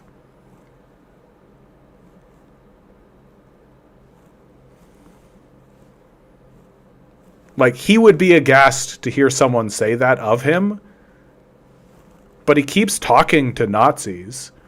He keeps calling them good people, and he keeps putting them on his show, and he keeps having CIA assets on his show and CIA agents on his show, and then he doesn't. Like, the only quote-unquote leftist people he'll talk to are at the highest possible level. People like Bernie Sanders. Right? But he'll never actually have... So, like, when he was in the middle of COVID, right? And the whole COVID shit, right? And he was essentially an anti-vaxxer the whole time. You know who he could have brought on his show? The president of the American Medical Association. He could have very easily done that, right? He could have, like, Caitlyn Jenner on his show. He could bring trans people on his show, right? Why doesn't he?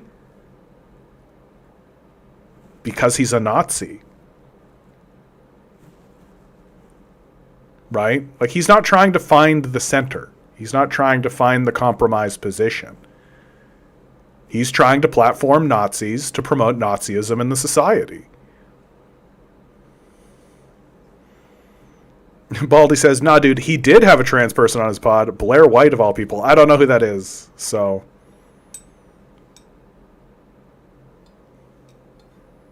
Oh, it's like having DJ Khaled on to say he had a Palestinian. Yeah, right? So just unserious. And it's probably what he would say, right? Because a big part of Nazism,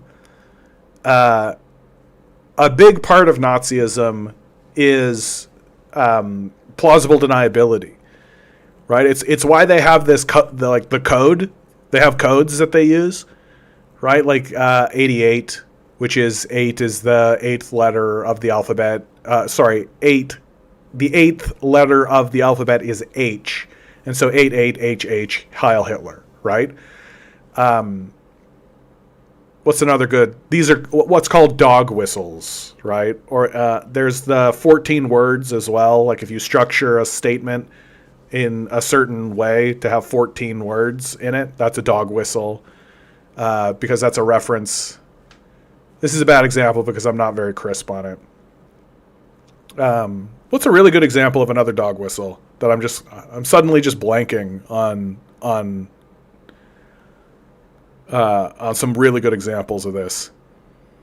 But the whole point of a dog whistle is to have plausible deniability. The "we're so back" phrase, too. I can't think of recent ones, but the brackets online clown world. The whole noticing trend. You guys are bringing up some stuff that I'm clueless about. I feel like I'm, or like, Make America Great Again. There's a good one. MAGA, right? Make America Great Again, right? It's, if you don't know anything about history, so if you're 99.9% of Americans, you're just like, yeah, make America great again, whatever, right? I've had people, family members, be like, what's so bad about this? Make America great again, right? Well, that's a connection to Reagan, who used it, like, make America great again. And that's a connection to the Ku Klux Klan, right? It was a Ku Klux Klan phrase for the longest time. And so it's like, it has a historical lineage, right? Recently, Kristi Noem had a platform where she had a phrase, one of us, all of yours, right? Like, if you kill one of us, we'll kill all of yours, which is a Nazi phrase.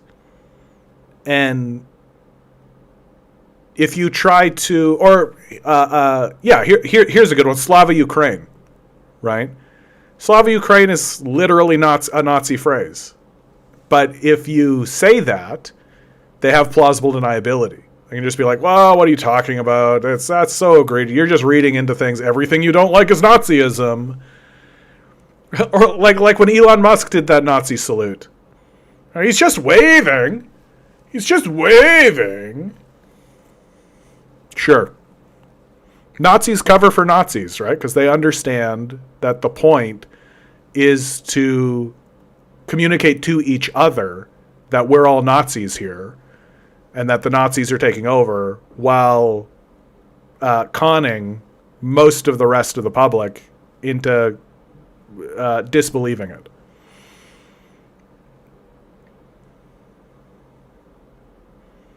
Yeah, it offers an amount of plausible deniability to fools, yeah.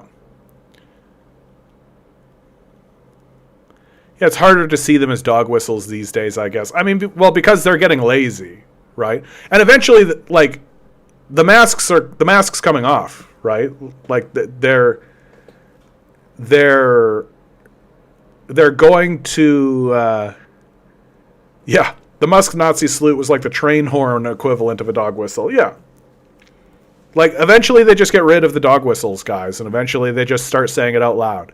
Like, I really suggest, like, if you want to see this happening in real time, the guy to look at is Matt Walsh. Like, he's pretty naked. It's pretty straightforward, right? Like, Matt Walsh is a Nazi. And he hasn't gone so far as to say that he is a Nazi, but he's called himself like a Western chauvinist. He calls himself a theocratic fascist. Everything he says is Nazism. Like, it's getting there.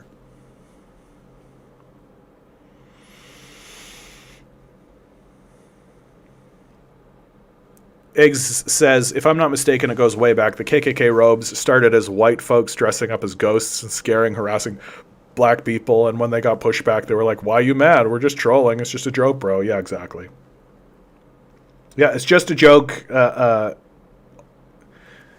mean, it's just a joke to them, right? Like, they can literally murder you and say it's just a joke, right? Because they think that you're a joke, right? They think your whole life is a joke because they think you're a subhuman. And if you think that somebody else is a joke, then you can do what you like to them, right?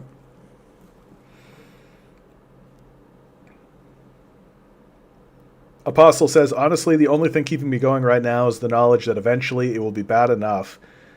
My family will realize they were wrong, and I can say, I told you so, before I die. Yeah, take it from me, my man, you never really get that moment. That moment never comes. Like, I know for a fact that there are people in my life who know absolutely that they were wrong. Right? Like, I was sounding this Nazi alarm back under Bush and through the Obama years. You want to talk about how a hard sell, a hard trying to convince people that America is slipping into Nazism? Try doing it during the Obama years, my man. Racism is over. Oh, America is great. We're so progressive now. The only thing that really happened, and I could feel the shift, was that when Trump got elected. When Trump got elected, it was like the same people who were poo-pooing me and being like, oh, whatever you say, John, sure, oh, this again. Right? Suddenly they were like, hey, John, what do you think of this? What do you think about this? Yeah, and Obama did some damage. For sure he did. For sure Obama did some damage. Well, Obama really, like, he put on one hell of a performance. Right? He put on one hell of a performance. He was essentially just an Uncle Tom for the fascist power structure. Right? He went out there to be like the black minstrel for a white power structure and to try to convince people that, like, oh, look, things are going in the right direction. We've put a black face on the genocidal war machine.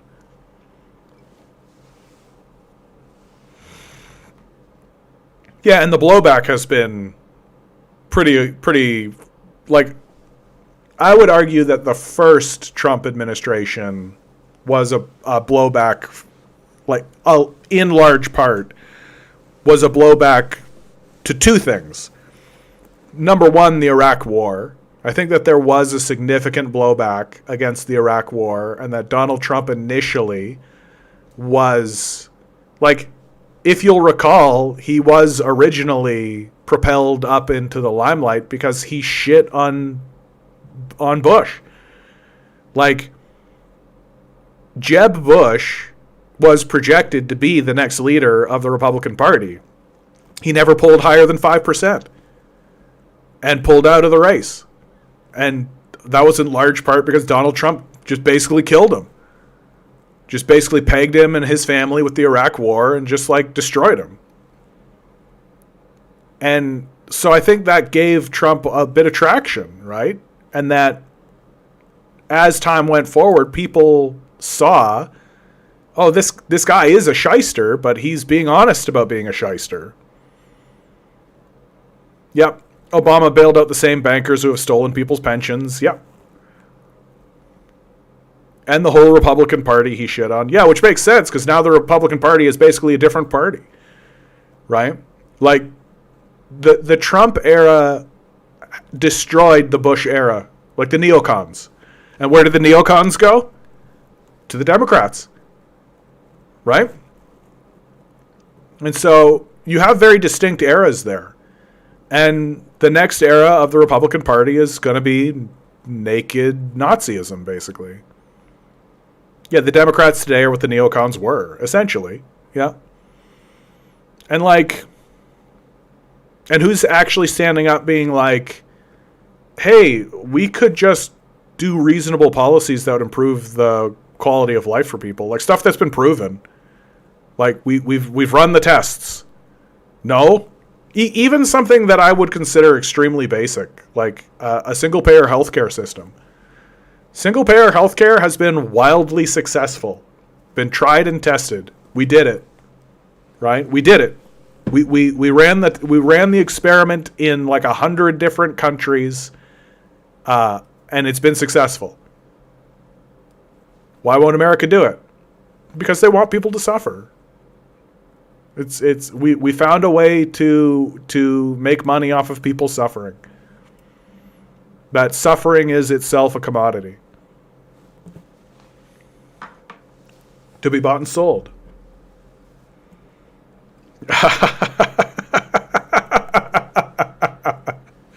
This is the most human comment I think I've read in a long time.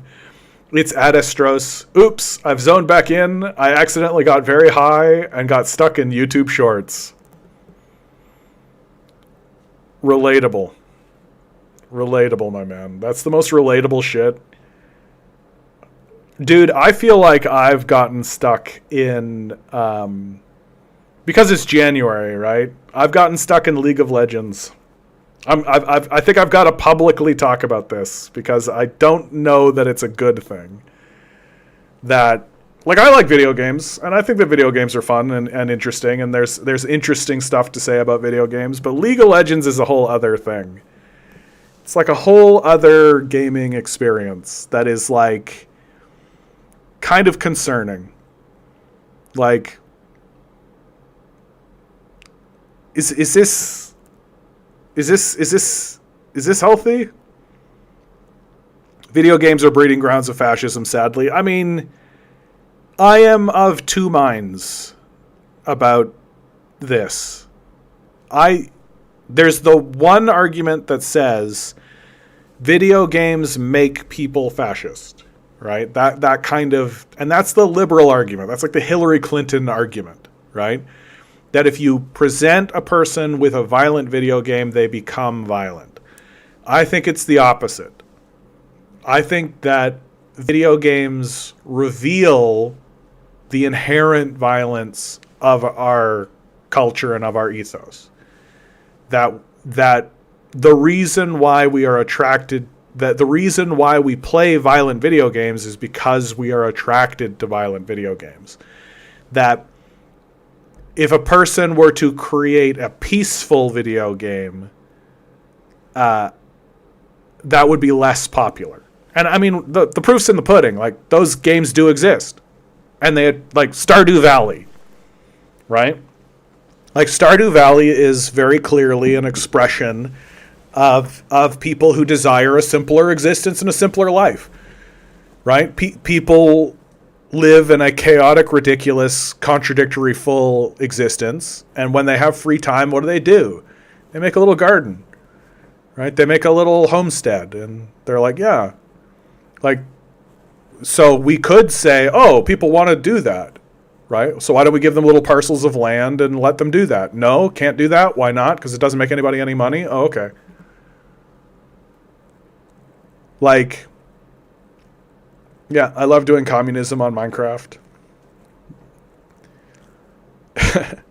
It's so funny because, like, it's actually possible that there will be a timeline where the library of leftist resources may only survive through Minecraft.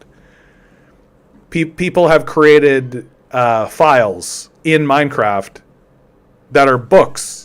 Like, you can read, like, the Communist Manifesto or the Principles of Communism in Minecraft. And you can go to a Minecraft server and read the book, right? And, like, there'll probably always be hard copies of that floating around out in the world. But digitally, right? Like, the purges are coming, guys. Like, I mean, there's no reason for us to pretend like that's not going to happen. Do I think that the U.S. federal system could collapse because of natural disasters? I think that'll be part of it. You saw a bit of that with what was it, Hurricane Katrina under the Bush administration, right? We all remember the Kanye moment, right? George Bush doesn't care about black people, that kind of thing. And that eventually, I think that, I shouldn't say I think, the plan for the federal government to deal with climate change related disasters is to erect police states and to just round people up, essentially. Like, they have no plan to do anything other than that, and to create zones where martial law can be enforced, basically. Apostle writes, is there any country you think is doing it right, or which countries do you think are closest to that? I think the country that everybody should be paying attention to right now is China. I think that China is... I really want to stay away from the phrase doing it right. Like, I really want to stay away from that.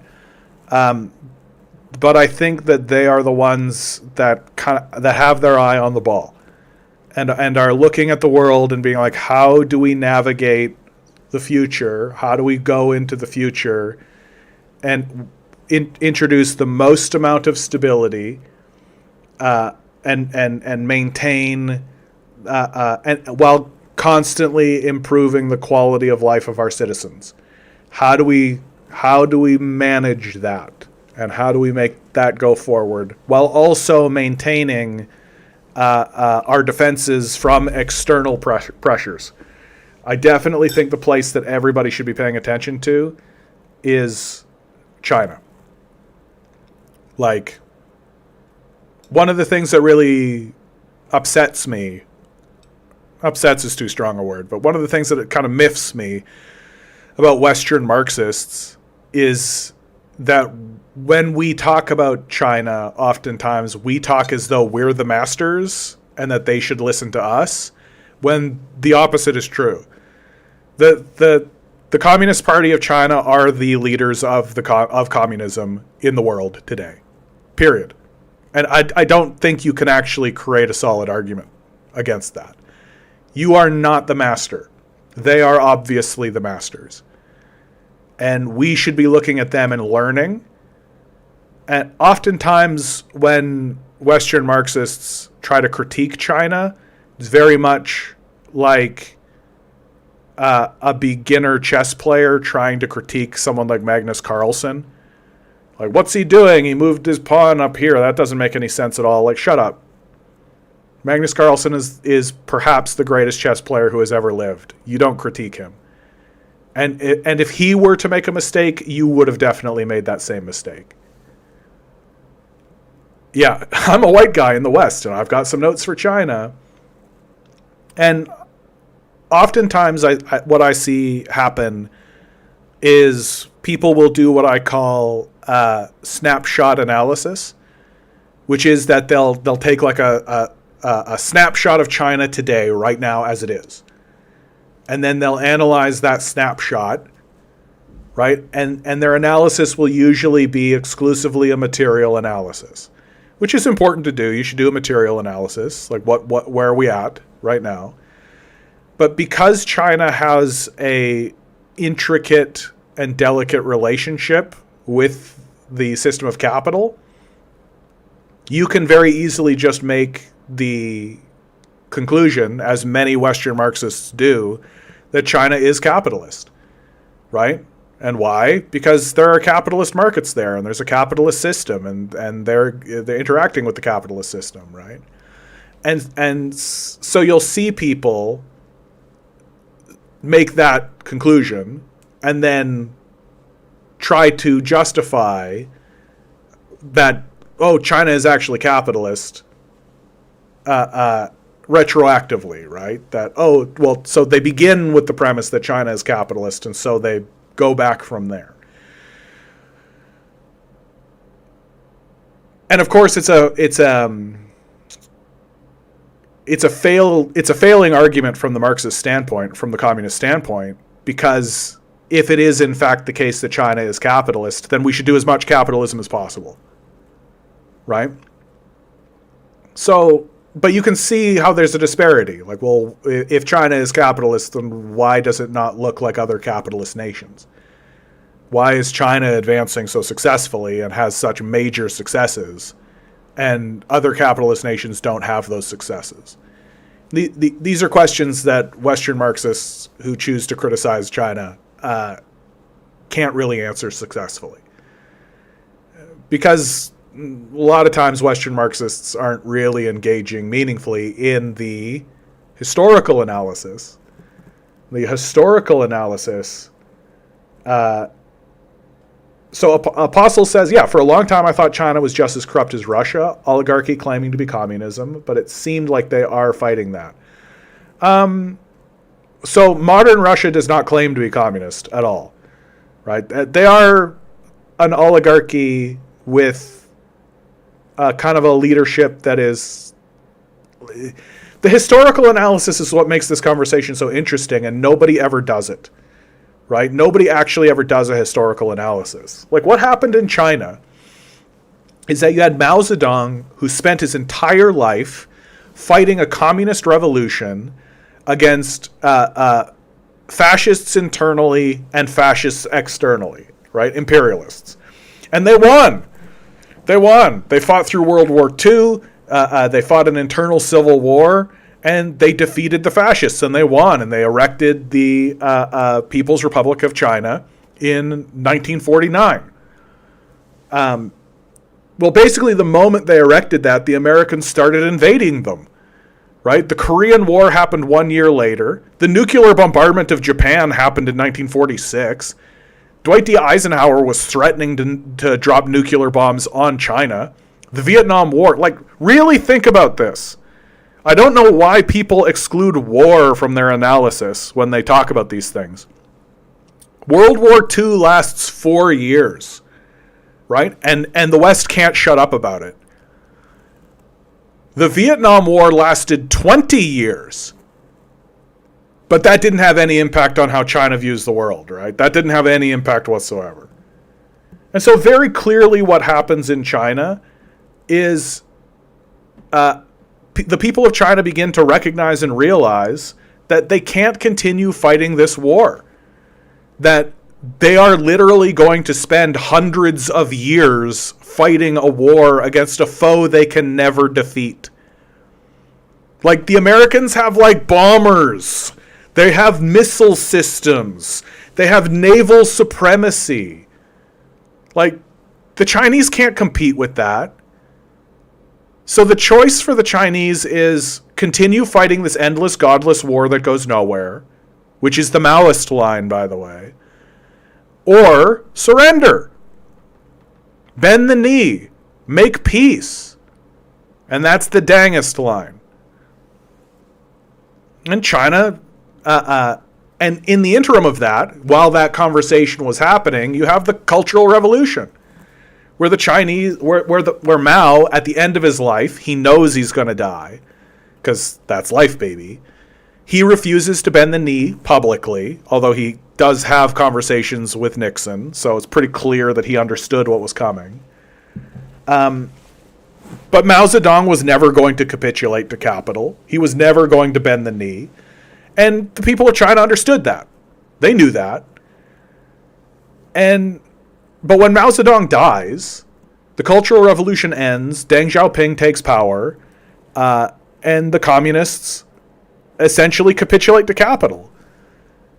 But they do so with the understanding that there's a deal happening here, that there are positives to be had.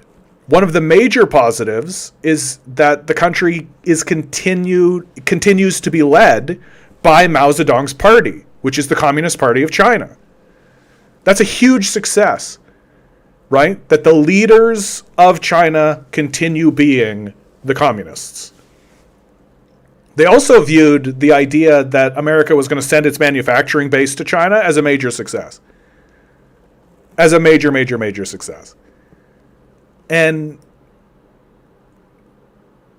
so the relationship that China has with capitalism is not one of open arms. It is an acceptance that it is better to work for capitalists than be bombed by capitalists. And that the choice that's essentially in front of the Chinese is endless, godless war forever, or go work in a factory. They chose the factory, and it's hard to blame them. But what has happened because of that is that the Chinese, essentially what happened from the 70s, the moment of capitulation, Deng Xiaoping, till the modern day, is that there has been a battle between two competing economic theories. If I want to be polite to the Americans, I'll call what they said an economic theory. The American economic theory is, and it still is, that the center of power is finance. Right? The center of power is finance. How do I make more money? The profit motive. Right? We're very familiar with this here in the West. Right? If it doesn't make money, it's not worth doing. And the only thing that motivates anyone is profit. You're essentially like a Ferengi. Okay, cool. Gold-plated latinum. That's what matters. Well, the Chinese have a different economic theory and a different economic model. And that theory is that the center of power is the ability to manufacture stuff and make things. And that a strong society is one in which everybody is part of it. The American idea is hyper-individualism. If you can't be part of the society, then that's a personal failing. The Chinese thought is, if you're not a part of the society, then we're going to make sure you are. We're going to have institutions that you can go to become part of the wider society, right? So these two conflicting worldviews, and when the Americans agreed to this, they genuinely thought that the Chinese would become American. They thought that the Chinese, as the Chinese became more integrated into the world system, that the Chinese would become more like the Americans. That hasn't happened, right? And it hasn't happened for a very, very clear reason, which is that while there are capitalist enterprises within China, because they were forced to it at the barrel of a gun, the ruling party is still the Communist Party of China. It always has been. It's been contiguous, right? From Mao to Deng to, I believe this is the order, Human-Tao to Zemin to Xi Jinping, right? That's a contiguous, unbroken line. And XD will correct me if I'm incorrect, which, thank you. And that contiguous, unbroken line has been the Communist Party of China managing itself through the material conditions that it's been forced to exist within. And what's so beautiful about the Chinese system and how the Chinese operate, like here in the West, our conception of politics is confrontational. You have Republicans and Democrats, liberals and conservatives, Tories and liberals, right? That and they basically take power and tear down what the person behind them did. Like Jimmy Carter put solar panels on the White House. Reagan comes in and removes the solar panels. And that's politics. Just this constant race to the bottom, crabs in a bucket, advance, decline, advance, decline, advance, decline, constantly. That's not how the Chinese do politics, right? That's not how the Chinese do politics. The Chinese create a plan, right? And then they pass the baton to the next group of people who take a look at the plan and say, okay, that's what happened. How do we build upon that? How do we build upon that? How do we build upon that? And if there's something that needs to be changed or reformed, they don't tear it apart. They just sort of alter direction, right? They take what was built and then say, oh, okay, so that was built. And instead of burning it to the ground, they say, okay, that was built. We would like to move in a little direction, so they do. And they just kind of nudge things along. And the proof ultimately is in the pudding. Like, if you're trying to tell me that China has not been successful in what it's doing, then I think you're a crazy person. It's like a flat earther trying to talk to you about geography. Like, nah, bro. Like, the proof is in the pudding. And the Chinese Communist Party, what's absolutely beautiful about the Chinese Communist Party is that it's a system that vets out people like Donald Trump. Like, if you are, the way it works is that they hold elections once every 10 years. And there's, I think, like 340 seats, something like that, in what's called the National People's Congress. And the National People's Congress is the ruling body of China. Even Xi Jinping has to abide by the National People's Congress. Here in the West, we pretend like the National People's Congress is a rubber stamp, but the evidence suggests otherwise. There's been lots of times where departments that arise out of the National People's Congress make suggestions, and the National People's Congress shuts it down. the Ministry of Finance, for example. So, for example, there's no personal income tax in China. The Ministry of Finance has suggested it a few times that maybe we should have a personal income tax, right? And the National People's Congress has said, no, thank you. And they just refuse to do it. Simple as. And so, but when you're elected into the National People's Congress, it's not like the Western system, which is if you run a beauty pageant successfully enough, you can be the president. You are elected into the National People's Congress. Xi Jinping was elected into the National People's Congress. And then they have a system of vetting. So they'll take you and they'll put you in a village. And then they'll ask the villagers after a couple of years, what do you think of this guy? And if the villagers are like, this guy's corrupt, this guy's a piece of shit, this guy's here to fuck women and get drunk, well, then guess what happens to him? Nothing. He just sits there and he's just a vote in the National People's Congress. And he's like the governor of this village. And they'll move him to another village or something. Right? But the National People's Congress will be like, yeah. And then they'll report back to the electorate. And then they'll be like, this is what this village said of him. Right? And so when the next election comes up, maybe the people in that area can be like, yeah, this guy went nowhere, is kind of an embarrassment to us. So maybe we should go somewhere else. Right? But if the villagers are like, this guy's great. This guy genuinely gave a shit about us. He really tried. We didn't have this. Now we have this because of him. Right? Then the National People's Congress will be like, okay, cool. Great. So we'll move you from a village to a town. See how you do. And the same thing happens. How did he do? Right? And then if he does good, they take him out of the village, they put him in a city. And then a province. And then maybe they make them the secretary of something. And then maybe they say, this guy's so great, we really love this guy. Everything this guy touches improves, and he really gives a shit and he really cares. You know what? He should be the fucking president. And that's exactly the trajectory that Xi Jinping took. What makes Xi Jinping so special as a leader in China is that he is the first leader of China to actually be completely vetted by the system itself.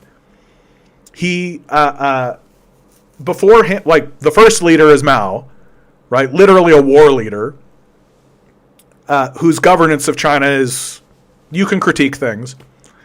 And then the next leader is Deng Xiaoping, who was like the Vegeta to Mao's Goku, right? They had like a rivalry, and everybody knew it. Everybody knew they had a rivalry. But everybody also knew that we're going with Deng, right? And so in a way, Deng is essentially vetted through Mao. And then the next few leaders are essentially vetted by Deng. That Deng is like this guy and then this guy, right? Well, Deng dies, right? As one does. And who's next? Good question. And the National People's Congress was like, yeah, good question. Who's next? And the leader that they chose, Xi Jinping. And why did they choose Xi Jinping? Because he proved himself to them. Because he worked his ass off. You could take a look at his record, right? I wish my leader had this record, right? Our leader here in Canada currently is just like a banker. And not a good one. Just some neoliberal hack who just like he speaks well, I guess. But his economic record is like a shambles. Like the people of England, he used to be the governor of the Bank of England, and the people there are just like, yeah, fuck this guy. He totaled our economy. And he'll do the same to us. Because he's essentially a neoliberal, right?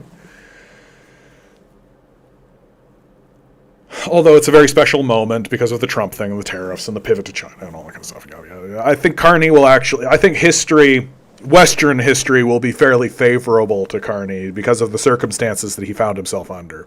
Anyway, and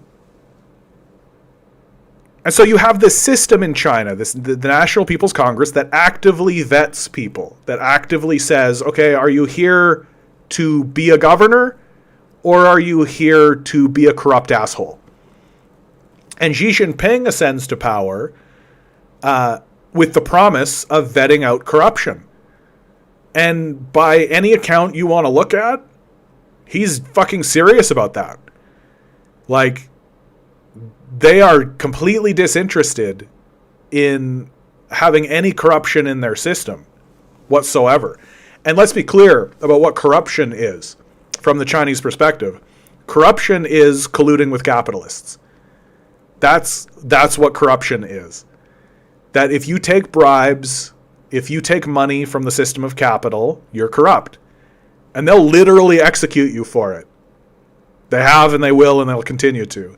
So dedicated are they to this anti-corruption idea that very recently, like this last week, I think, Xi Jinping removed 2 of his top generals for corruption, which has Westerners like, what? Aren't they planning to invade Taiwan tomorrow? This must be a huge detriment to their plans to definitely invade Taiwan tomorrow for sure, that they're going to do for sure, even though we have no evidence of that. We just are expansionist imperialists, and so we assume that that's their plan.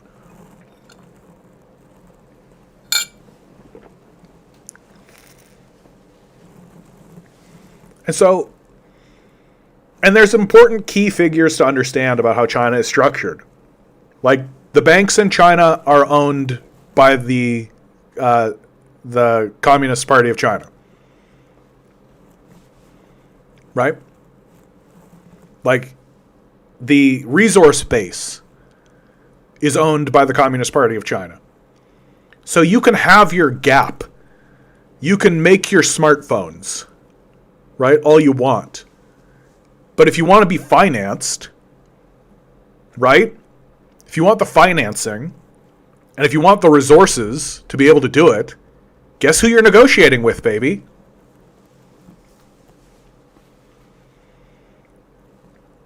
And so the reason why China is doing as well as it is because of the historical lineage of the Communist Party of China. That was forced to bend the knee to capitalists because they were dropping bombs on them. And from that position of subservience, they have actually lifted themselves up and elevated themselves so that now modern China is becoming the envy of the world. And the entire rest of the world is looking at China being like, oh, goddamn. This is even possible? We can even do this? Like, really, really fucking think about this, man. In 2008, there was 0 miles of high-speed rail in China. Now there's something like 300,000 kilometers or miles of it.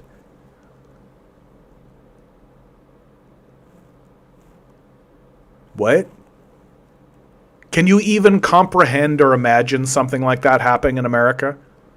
Can you even comprehend or imagine? Can you put it into your mind space that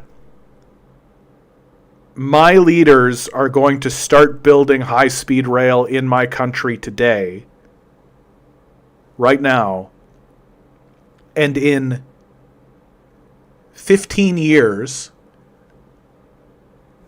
the entire country will be covered by them. I'll be able to go from Toronto to New York in an hour. Can you even... Like, it'll be like if I want to go to Mississauga, right, which is a borough of Toronto, it takes me about an hour. And you're telling me I could go to New York City in an hour. And the entire country is linked by this. If I told you that the Westerners were starting to build that project, do you think that would happen? Would you believe me? I wouldn't. I don't think we can build a goddamn thing with these capitalists weighing us down. I think that these capitalists will do everything they can to make sure that that project never finishes. What a cash cow. Why would they ever want it to finish? Yeah, XD is correct. Yeah, this is the best PR China ever had in literal decades. And that's just the tip of the iceberg, man. Like, some of the stuff I see in China, I'm just like, holy shit.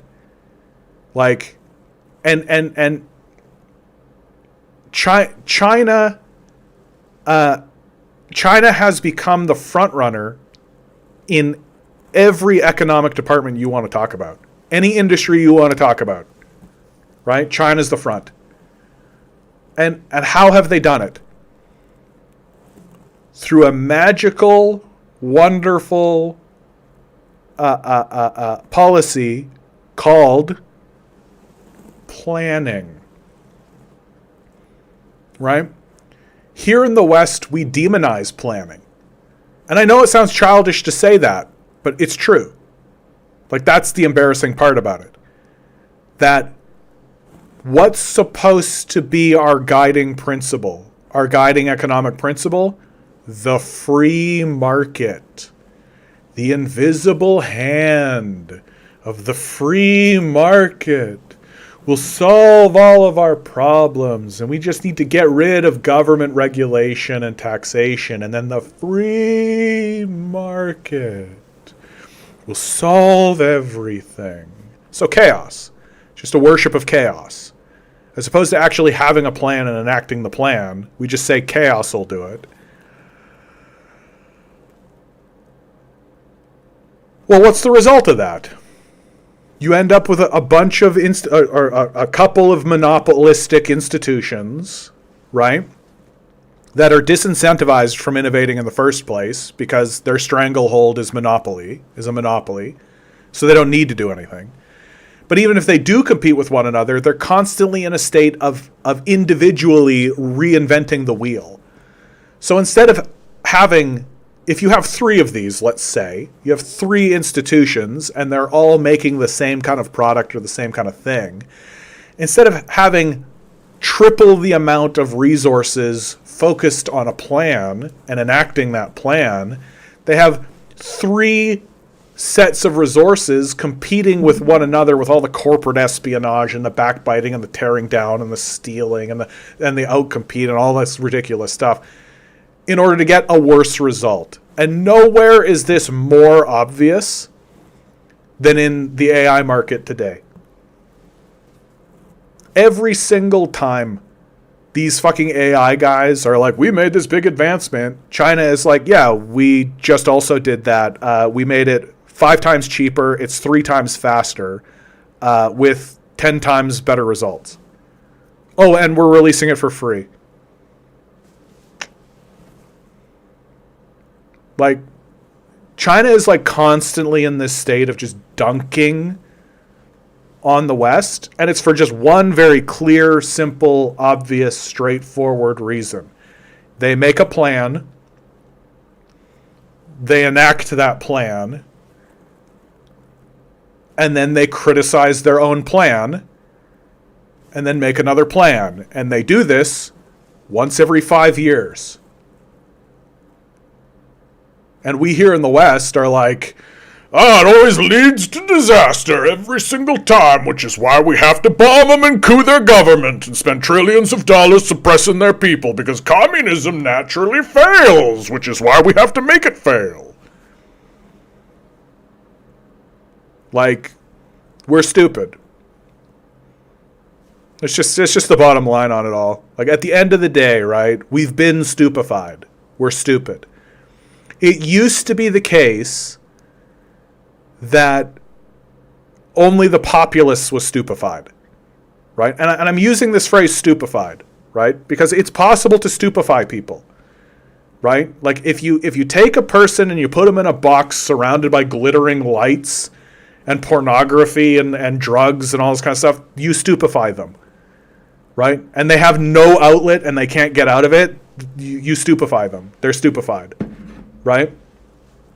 And it used to be the case that the populace was stupefied, but the governing, the people in the positions of power in the leadership positions were not.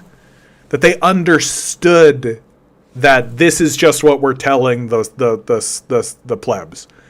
right? This is just what the plebs think.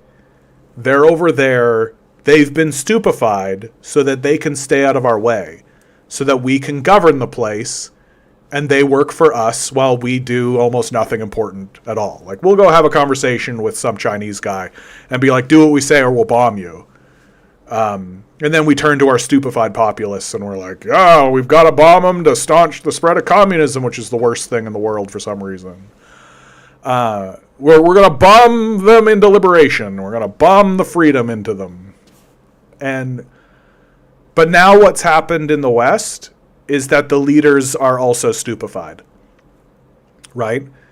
That the people who arose from the society are also stupefied people.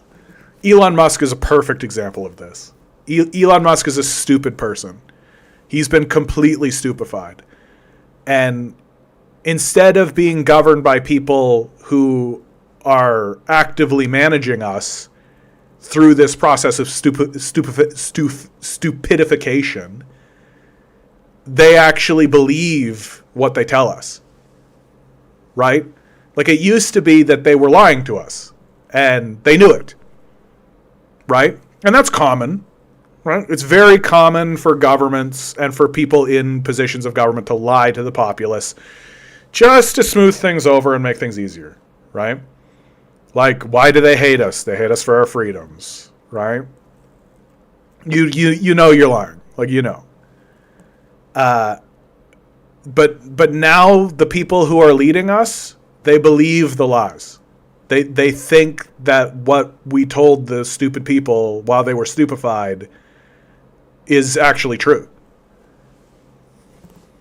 So it's the blind leading the blind. And we're just completely stupefied. We don't know how to interpret reality anymore. We have no method by which to interpret reality. A lot of our leaders are just fundamentalist Christians who think Jesus Christ is coming back at any moment. And it's been pointed out by lots of people that if you believe that your Lord and Savior, your God, is going to come back, and the trigger for that is an apocalypse, the end times must happen for Jesus Christ to return. If that's the way you think, then you are fully incentivized to usher in the end of days. That dropping a nuclear bomb on somebody is actually good because then Jesus Christ will come back. Right?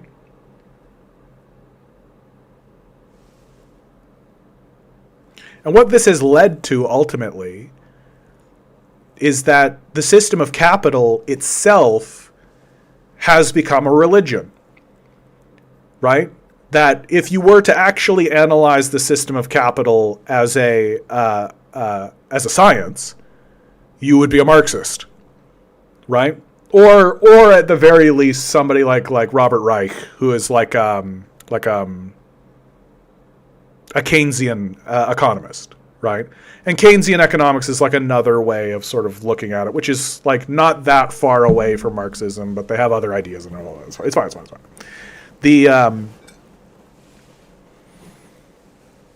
But they don't, right? They don't.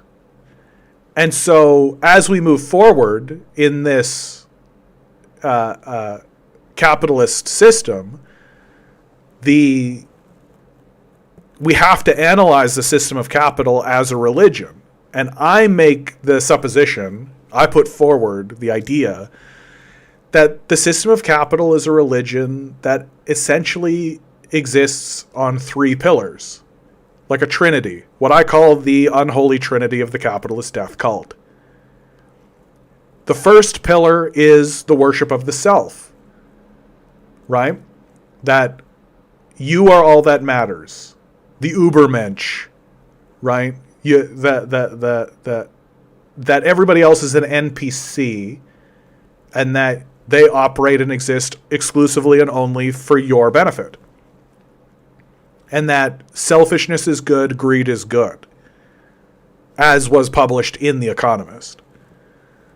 The second pillar is the worship of money, right? The elevation of money out of its status, which is as a measuring tool exclusively, into an icon of religious fervor. That the people who are the best in the society are the people who have the most money. Like, it used to be the case that if you had the most money, people really were like, gross, right? You better do something with that money. Like, the robber barons and the billionaires of yore understood this, which is why they built things, right? Grand Central Station, the Empire State Building. These were built by billionaires because they were like, we got to justify our money. Like, we can't just have this money, right? Today's billionaires are just losers. They do nothing, right? They're like, we're going to go to Mars for sure. This isn't a cover to help weaponize space. Not at all. So the worship of the self and the worship of money, which reinforce each other, right?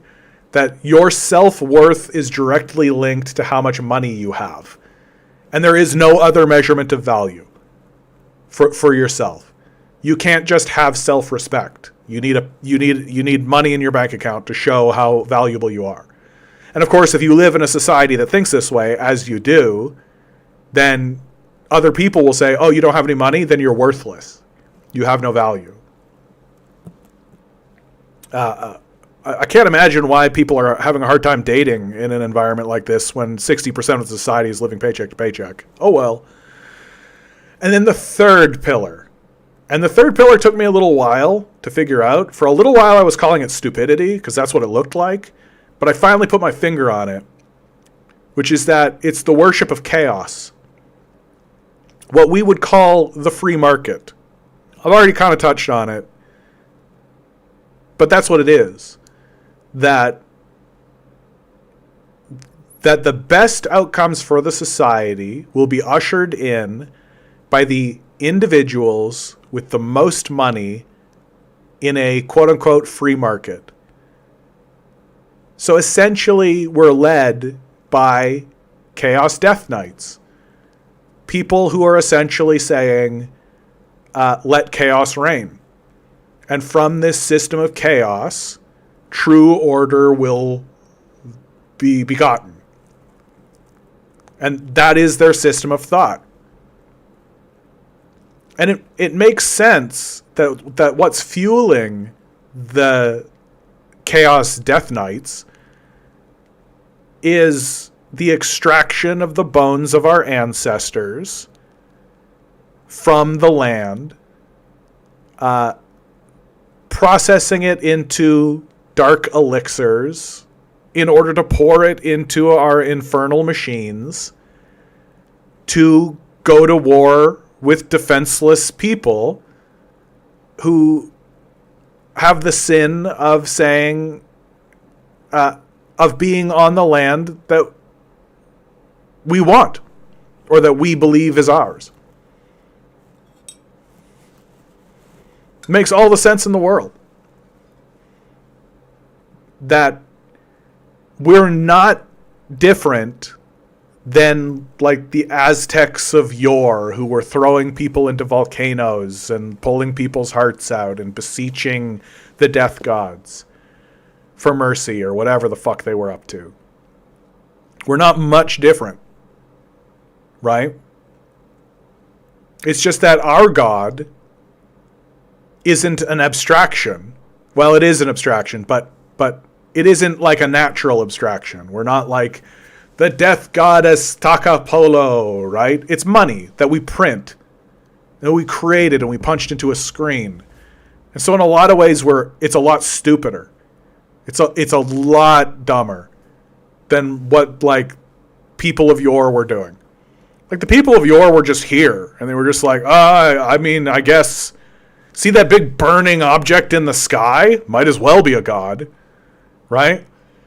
Like this giant body of water, this huge ocean that is merciless and will kill you. Yeah, that seems like a force. That seems like it's got a personality, right? Hey, every so often, the sky is full of dark, foreboding clouds and lightning strikes and like burns shit down. hey, did you hear? There was a city over there, and the top of the mountain just blew the fuck up, and fire came down on them and wiped them out. Oh, fucking shit. Right? And they had no conception of, like, they didn't know the big picture. They didn't understand what was going on. And so it makes sense that they would be like, they're just forces that are completely out of our control. Like, these are gods, and we are at the whim of the gods, and that there's fate, and what are you going to do about it? And now here we are in a position, patting ourselves on the back, being like, can you believe? Can you believe that people in the past believed in gods? What a bunch of barbarians. Now, if you'll excuse me, I have to go to a place I hate to go to work for people I don't know for money that we invented in the first place. I am smart. I make the argument that we are so much stupider than the people in the past. That at least the people in the past had like this kind of out. They could just be like, yeah, how could we have possibly known? Like we didn't have any conception about whatever you're talking about. And now here we are with the internet, with computing power, actually saying out loud, we're going to make an artificial intelligence that will be more intelligent than a human being. Not hard to do. Fucking a pig is more intelligent than us. We just have thumbs. And we're actually like bowing down and worshiping at this altar of this false god that we literally made ourselves. Like literally. Like it's not it's not a mountain blowing up. It's not a big star in the sky. It's not none of that. Right? It's not like a story of Christ being crucified on the cross and then coming back or anything like that. It's literally just some asshole banker being like, this number means you can have this many apples, and if you want the number, you gotta go to work. We're fucking stupid, man. Like, that's stupid. It doesn't get dumber. And like, I'm almost to the point now where I'm like looking at these Westerners with their worship of money and their worship of, and while they're jerking off to themselves, living in their chaos system, just to be like, why do I care about anything you have to say about anything? Like, Jesus Christ. Can you tell me why I should bother listening to you about literally anything? Like, you're this stupid, right? Like, you literally wake up, go to a place you hate, to work for people you don't know, and your job is probably pointless. Like, you probably barely provide a service, if at all, right? Like, if you're in real estate, insurance, like, you are a drain on society objectively. If you're a landlord, you are objectively a drain on the society. But you wake up, you go to the place you hate, you work for the people you don't know, to get paid barely enough to pay your rent and food. Maybe you get to go see Wicked in theater or something. And this is the good life. Okay. What an embarrassing group of people. What an embarrassing group of complete and total losers. Like, if I could leave one nugget behind, if one thing makes it through my death into the future, I hope it's this. We are the most embarrassing people who have ever lived on Earth, and it's not even close. It's not even remotely close. Like, you can point at people in the past and be like, they did stupid things. Yeah, of course they did. They had literally no frame of reference for anything. Right? They had no concept of what was going on around them. So yeah, they made up stories and they just did their best with what was going on. They were like shoveling shit and doing what they had to do. Right? We know better. Objectively. Like, we have erected entire education systems. We've erected entire governmental systems. There are institutions that exist specifically to teach people about what's going on in the world. And the result is that we are the stupidest, most embarrassing people the world has ever seen.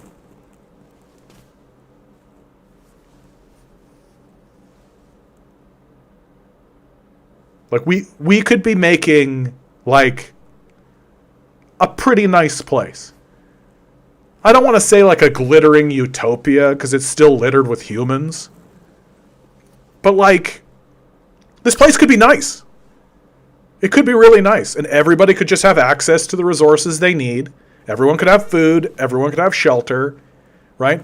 Everybody could make decisions independent of the coercion of the corporate state.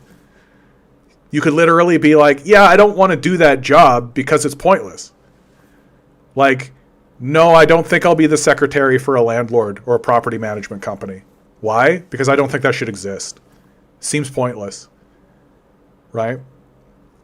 Like,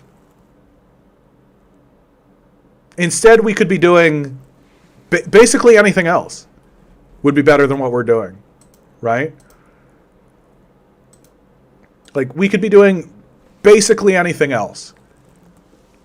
I've actually made the argument, like, there are people out there who be like, well, if you give everybody food and shelter, they'll just sit around and be lazy. Good. I hope they are.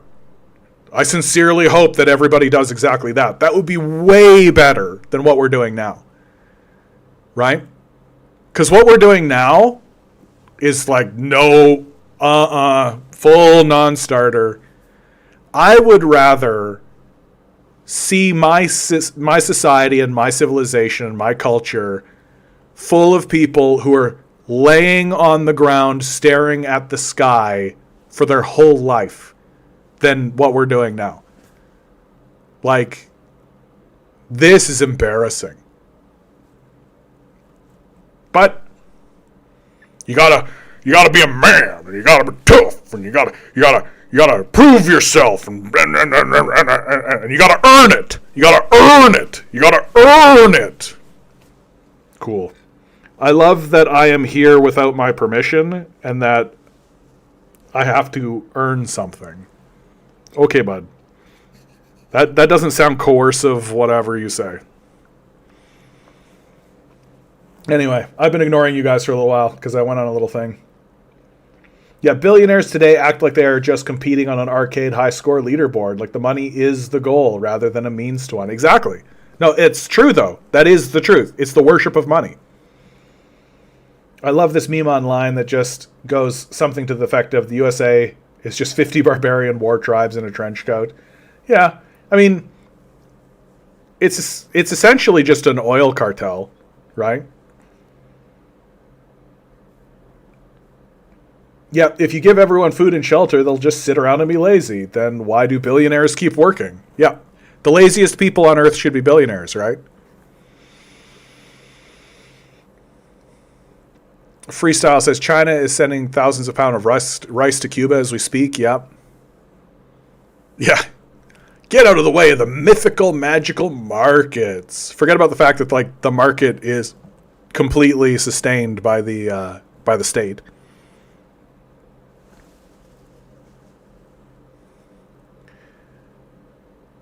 The real Tuck 4420. Don't know if I've ever seen you here before, bud. Yep, and how exactly order comes from chaos is never explained. They just say, look at the success these few countries had over the past 70 years, while ignoring other countries and time periods. Well, and usually the quote-unquote successes, like, the stupefaction of the populace. Like, remember when there was a period of time, and it was like in the early years of Peterson, where they would say something like, socialism is a failure. Look at Venezuela. Right? Remember Look at Venezuela? How everybody would be like, look at Venezuela. Obviously, it's a failure. And so I was like, okay, I'll look at Venezuela. And you know what I found? I found a country, a socialist country, or a country that was striving towards socialist ideas under the boot of a capitalist death cult that was trying to crush the life out of it. Like, as long as you ignore... it's like those people who come in and say that, like, you like communism? Cuba is so poor and shitty, though. It's like, yeah, you're strangling it. Like, sanctions are strangling it. And you point that out, and then they just ignore it. Right? It's the only way that these ideas can be perpetuated in the death cult.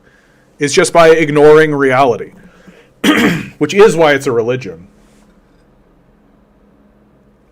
Bound say, I'd rather see my kids go be successful instead of live off the government dole. I will have failed as a parent if my 18-year-old decides Call of Duty is more important than becoming something. I don't even care if all he does is run a Pokemon card shop.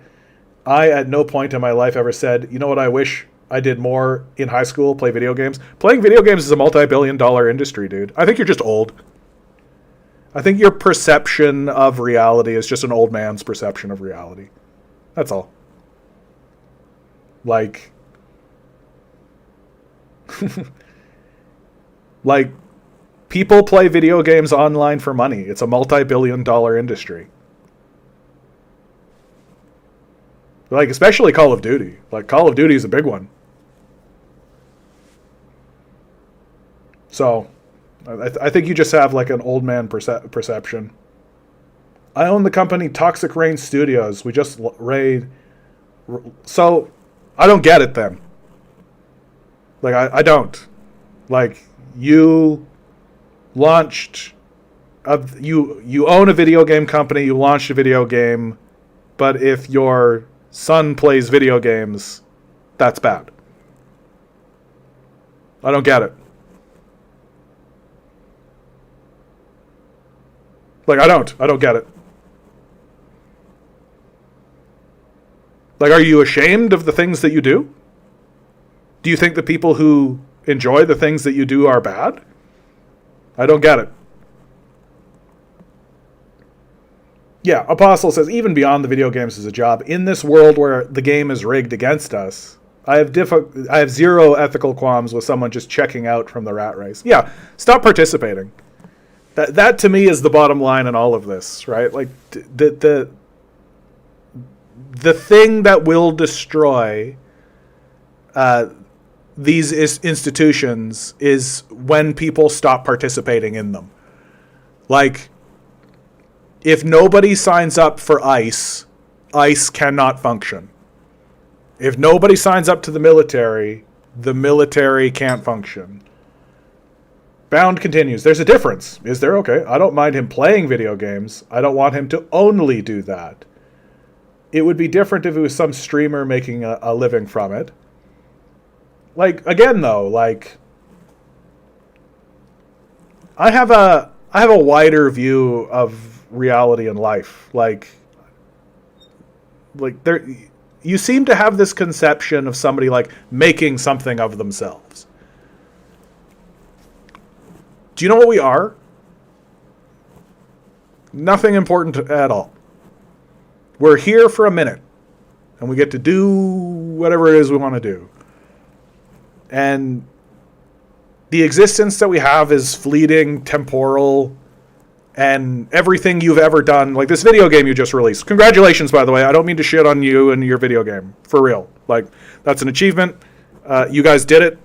Congratulations. What was the name of that game, by the way, bud? Here, hold on. Rise of Aegon. Let's go.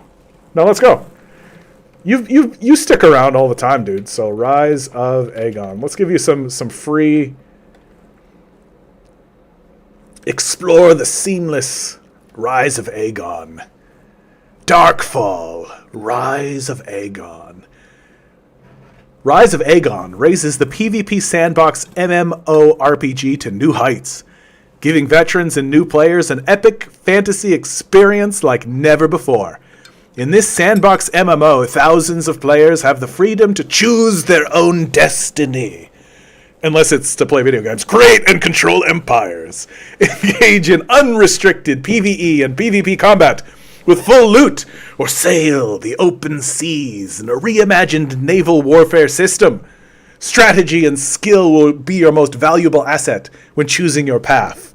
Now go forth and explore new lands, forge alliances to lay claim to your territory, and conquer your enemies where risk versus reward will dictate your future.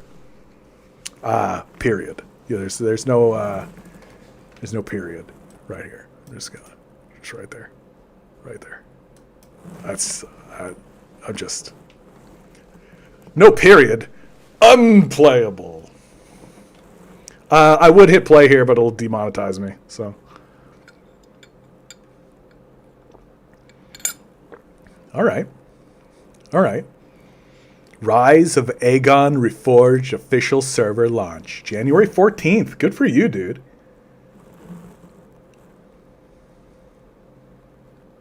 Look, my man.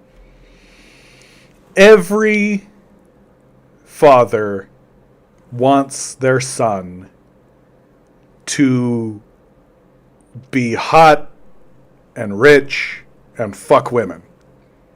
That's what every father wants, right? Like let's real talk this.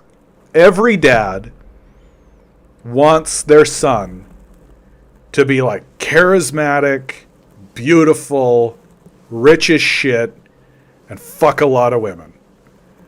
And I respect that a person sitting around playing a video game on a couch is not going to meet those kind of standards or those requirements within the structure of the society that we have today, right? We as fathers want more for our children. I would make the argument that what we are doing is creating a checkout culture, right? That, and it's one I completely advocate for, by the way. I think that we should check out of this culture. We would be better off checking out of the culture. That we want better for our children. Well, they're not getting better, right? They're not getting better. Most people are working paycheck to paycheck. Home ownership is off the table, right? It's just straight up off the table. And we're not really leveling with our kids. We're not leveling with them. And we're not saying to them, like, shit's gone fucky. Like, shit's gone sideways. And it makes sense that a huge section of the society is just going to say, fuck this. Like, I'm just going to play Rise of Aegon. Right?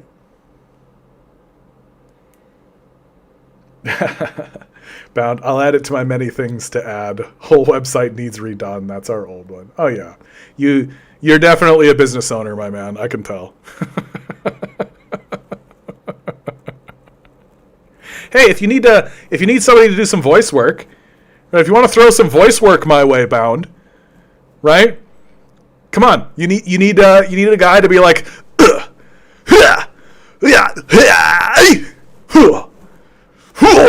by the power of Aegon, right? I could do that.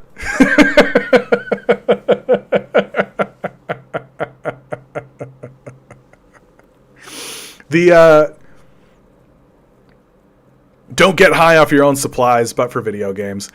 I mean, look, I respect it. I understand. Like, I do. Like, everyone wants their kids to thrive and do well. And it's frustrating because, like, our children are seeds, right? They're a seed, right?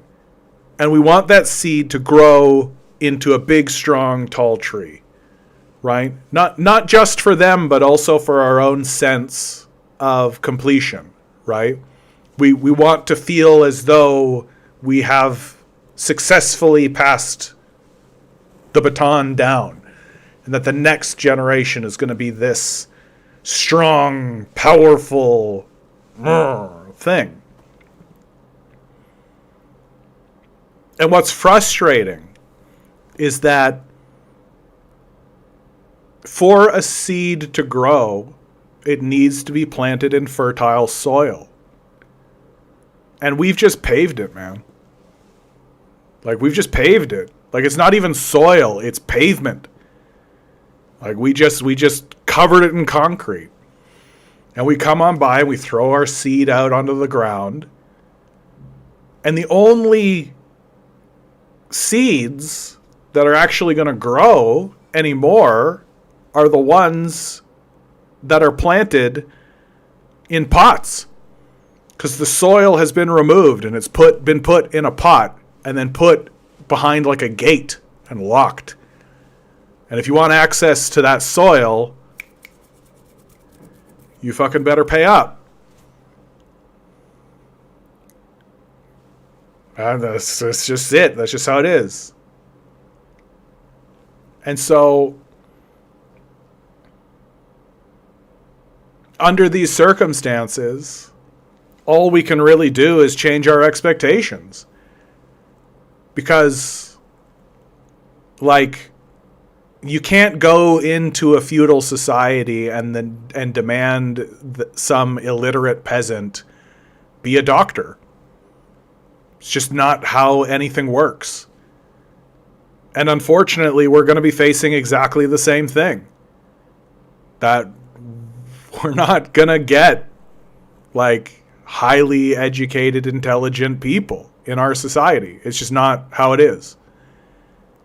And so I just think we got to temper our expectations a little bit. Because a seed can only grow as well as the soil it's planted in. And this soil ain't worth growing. It's not growing shit. Right? And it sucks. It genuinely sucks. Like, I've got a niece and a nephew. I was one of those people that said, I'm not going to have kids. Because I kind of saw the writing on the wall pretty early. But I have a niece and a nephew.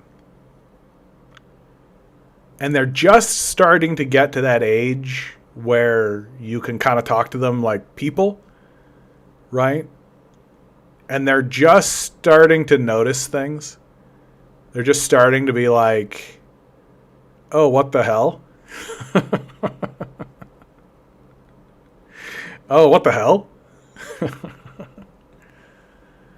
And I know that there's going to be a moment where, like, I'm going to have, or I'm not have to, but I'm going to have some conversations with these guys. And it's just going to be like, yeah, like, some of us tried. A lot of us didn't. And there kind of was just a point where we all realized that the most powerful people were not going to go along with this idea that we should make things better. And we're kind of just dealing with the results of that. And your options are participate or don't. Right? If you participate, you can make money. Right?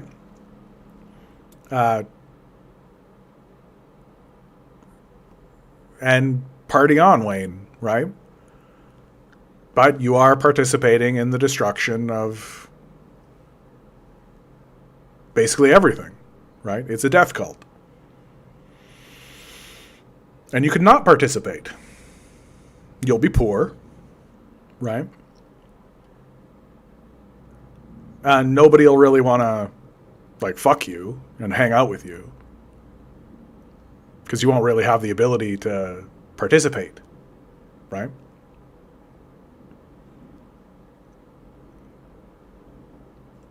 So, it's your choice.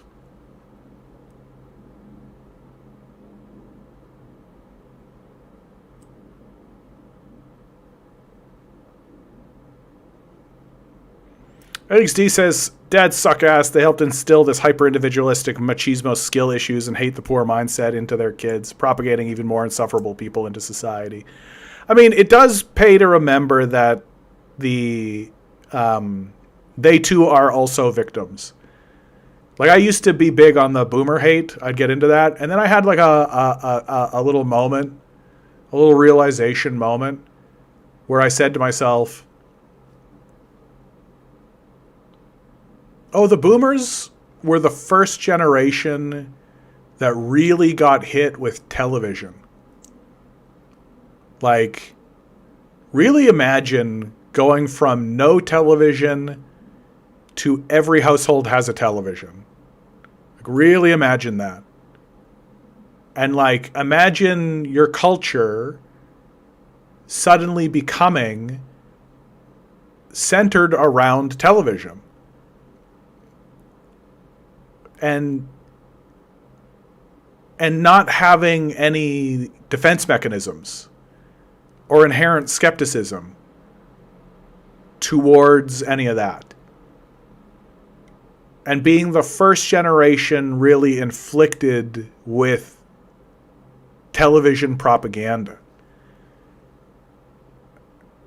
Like, the CIA was created in like 1946 or something like that. It was the 40s, I think. Right? And so the boomers are really the first generation to really be inflicted by this kind of Gestapo level, Joseph Goebbels level propaganda network and propaganda system. And as I said very early in this cast, and I believe it very sincerely, the innate natural state of a person is to be gullible and defer to power. Right? Like, if you're a child, you're the most gullible person alive. You can literally be told about Santa Claus and you buy it, right? So you're the most gullible person alive. You think magic is real. And you will like go to the mat to defend your dad. Right? Like, so daddy said so and daddy wouldn't lie. And that's like the starting position. And as you grow up and as you get older, and as you become more mature, I shouldn't say like grow up or get older, because I've met like very young, mature people. Like the difference between a child and an adult is that an adult realizes that their parents are just normal, regular people.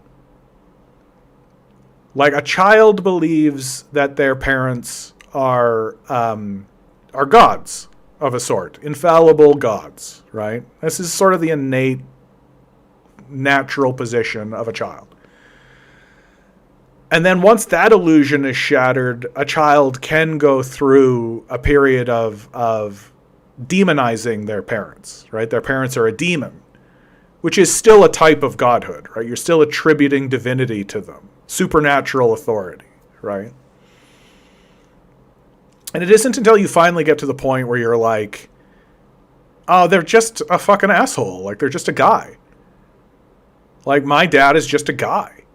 My mom is just a woman. Like, she's nothing more, nothing less.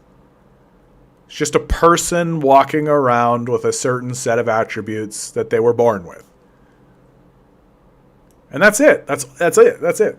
That's all it ever was. It isn't until you get there and really accept that I would consider you an adult. And I've met like 12-year-old adults. And I've met 65-year-old children. And that same logic also applies to the state and to authority, right? That children will just defer to the power of the state and to the structure of power. They won't. They won't think more of it. Right? Like, this is how you end up with people who are like, why... I don't get why the people of Minneapolis are protesting. Right? This is just the law. They should just follow the law. Right? That's what a child thinks.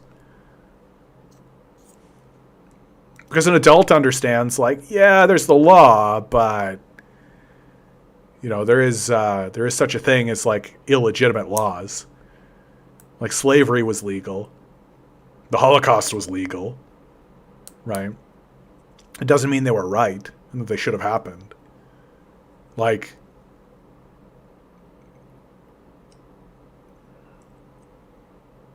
and so I actually have quite a bit, like, it sucks because it sucks that these people exist. They do exist and we still have to live with them. But I have quite a bit of sympathy for the boomers because they had no defenses. It's just defenses down. They were ripe for propaganda. Like, kids now, I think, have a better sense of propaganda. It's harder to propagandize today's kids. It needs to be more personal, right? Like, they have to spend so much more money and so much more time to do it. Like, the video game culture is a good example of that, right? Like, you can't just have, like, Leave It to Beaver play and have millions of people watch it and be like, oh, this is normal, right? Like, you need, like, a guy in your lobby trying to convince you of shit, right? Takes a lot of money, a lot of time. Which is, like, a big reason why we're in decline, because instead of spending those resources, like, doing something valuable, we've just got assholes in gaming lobbies being like, I think Hitler and Stalin were the same person. Oh, we got a first-time chatter. Mossy Adventures. Whoa, that guy should lay off the smokes in the painting. Apostle says, Jesus can smoke a few ciggies as a treat. Mossy Avenger says, yeah, for all those sins. What do you think would make the world better? Great question, Mossy. I think if everybody has a house and everybody eats, your world is immediately better. Pretty much overnight. Pretty much overnight. Everybody has access to food. Everybody has access to shelter. No questions. No excuses. No exceptions. No caveats. Right? Just, oh, you don't have a home? Here. You have a home now. Oh, you don't have access to food? Here, food. And that would just do it. And it would happen pretty much immediately. Right? And it would also be easy. Right? It would just be easy. And cheaper. More effective, more efficient. Just better for everybody. And I think most importantly, what it would really accomplish is it would mean that people could look at jobs that shouldn't be done in the first place and say no. That to me is the biggest reason why it doesn't happen. The biggest reason why it doesn't happen is because capitalists understand intrinsically that they require coercion to get people to do these jobs that no one should do. Right? Why else would they? Like, a lot of the ICE agents, for example, like, we've talked to them. We've asked them, like, so why did you do this job? Right? And a lot of them are just like, I didn't have a job. And the jobs that were on offer were literally like working at McDonald's, which is kind of humiliating for a 40-year-old to do. So this offer came up. There's a $100,000 signing bonus or a $50,000 signing bonus. Sure, yeah. I get to walk around with a gun, be respected, be a big man. Yeah. Okay. Do you think that's good? I don't. I don't think it's good that we've put the majority of people in the population in a position where they have to choose between working for pedophilic, psychopathic rapists who they don't know, or starving. And that's essentially the choice that we've put on the table. Like, go get a job working for some asshole you'll never meet, or fucking starve and be homeless. And you think you're going to have a good society? You think your civilization and your culture is going to last and survive? I don't. Like, I don't think America's got much gas left in the tank. I think within our lifetime we're going to see some pretty significant things happen. And some states start to ask themselves pretty seriously, do we really want to continue participating in this? Mossy says, I think there should be a total money reset. I mean, I think we should really question the nature of money itself. Like, what is money? Why do we care about money? What's money for? Where does it come from? Like, if you ask me, if I could make one fundamental change to how our society runs, I would fade money into the background completely. Like, no one would actually interact with money. Like, you could go to a place and be like, hey, how much money? And they'd be like, oh, sure, money, here you go. These are the numbers behind your existence. Right? And there would be like 10 guys in a room in the Parliament building whose job it was to kind of just balance the numbers. And the only reason you would have those guys is just if, like, hey, things are starting to kind of get a little imbalanced and wonky in this direction. What's happening, right? The whole phrase "follow the money," right? You follow the money to kind of track and see what's going on, because it's a measurement tool. That's the only thing money actually is. It's just a tool of measurement. But we in our society, the embarrassing losers that we are, think that money is a thing. It's an object. And so it leads us into all kinds of stupid places. Like, we are actually a civilization, and I say this all the time, my regular users hear it all the time. We are actually a civilization that says out loud things like, we can't possibly build that building. We don't have enough inches. If that sounds like a very stupid thing to say, congratulations. Now you know how I feel when we talk about money.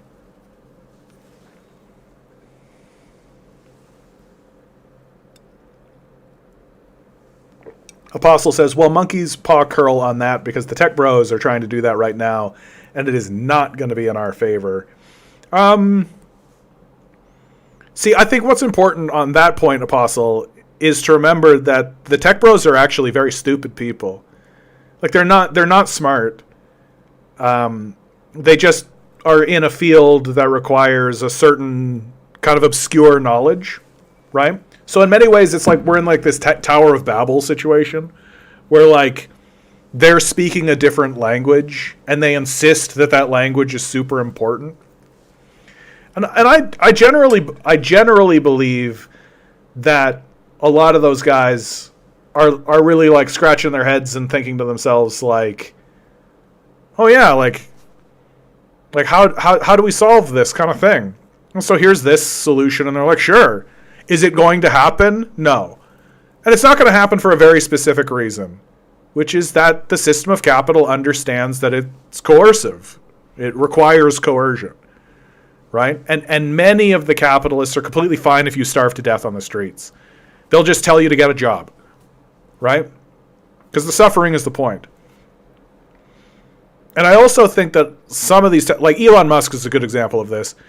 Like, some of the stuff Elon says, I think he just says to garner public support, right? Because he has massive daddy issues, and he wants everybody to love him. And so he's like, yeah, if we do basic income, then everyone will have the food and shelter necessary. And you know what'll happen? The legislation will come up and he'll spend $100 million to destroy it. Because he's full of shit. Like, they're just saying it so that you'll be like, oh, we should continue supporting these guys, instead of going and taking all of their assets away from them, which we should.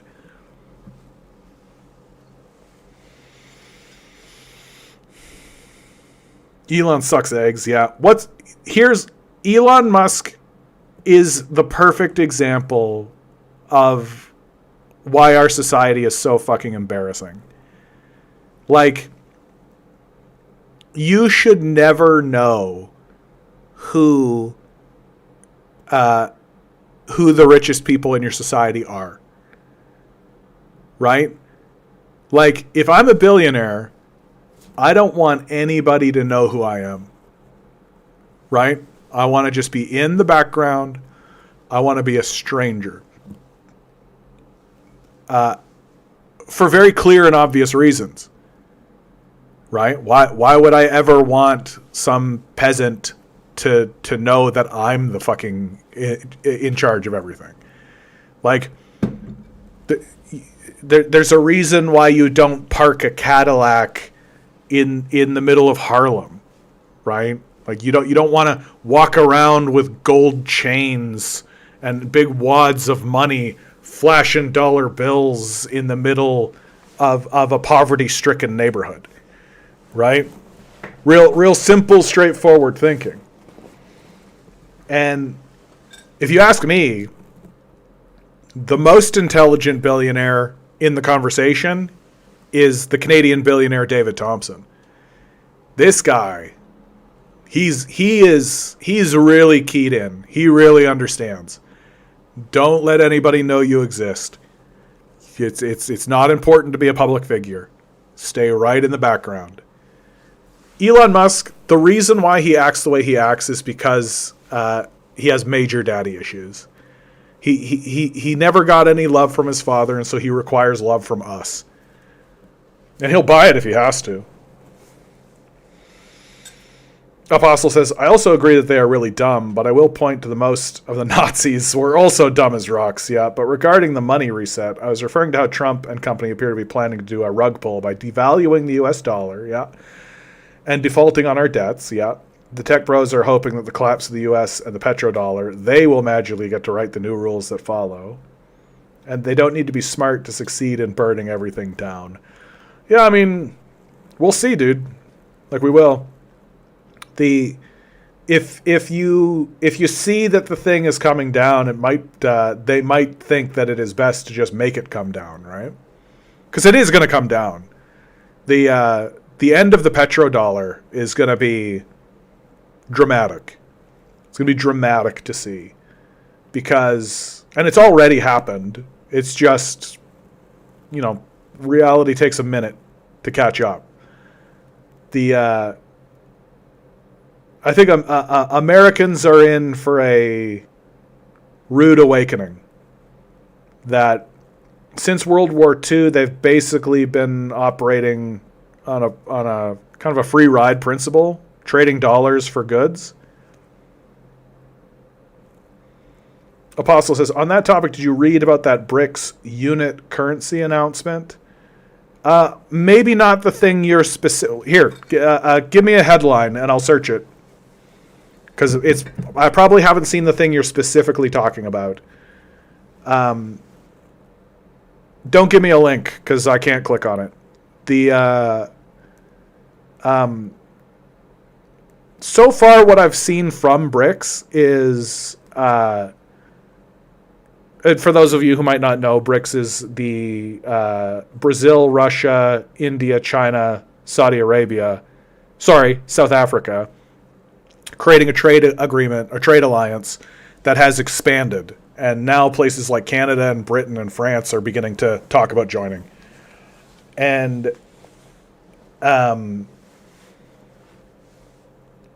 BRICS has been fairly resistant to the idea of creating a currency like the dollar. I think that like, I know that China, for example, is not actually, like, people have this conception of places like China and Russia being like, oh, the dollar is in decline. Ho, ho, ho, ho, ho, ho, ho. That'll show those Americans. Ho, ho, ho, ho, ho, ho, ho. I think that, I think China and Russia and India are like, oh, shit, man, the dollar's going down. Oh, fuck. We got to do something. We got to circle the wagons here. We got to do something about this. Because everybody kind of understands that the decline of the dollar is not good news. The BRICS new unit currency is a good step forward. In short, they're planning a digital currency backed by something like 40% gold, 60% weighted of the reserve of the national currency that acts as international trade currency. Interesting. Oh, this is from Forbes. So I'm always a bit skeptical of Forbes and like The Economist and all this because capitalists are very dumb. Like they always take the worst possible lesson. Like to give you a real good example of what I mean is so China had a capitalist style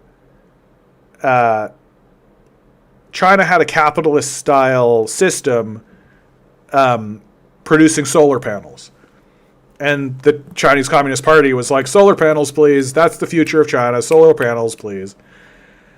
And eventually, they created so many solar panels that to sell the power would actually be a net negative. You'd lose money selling the power.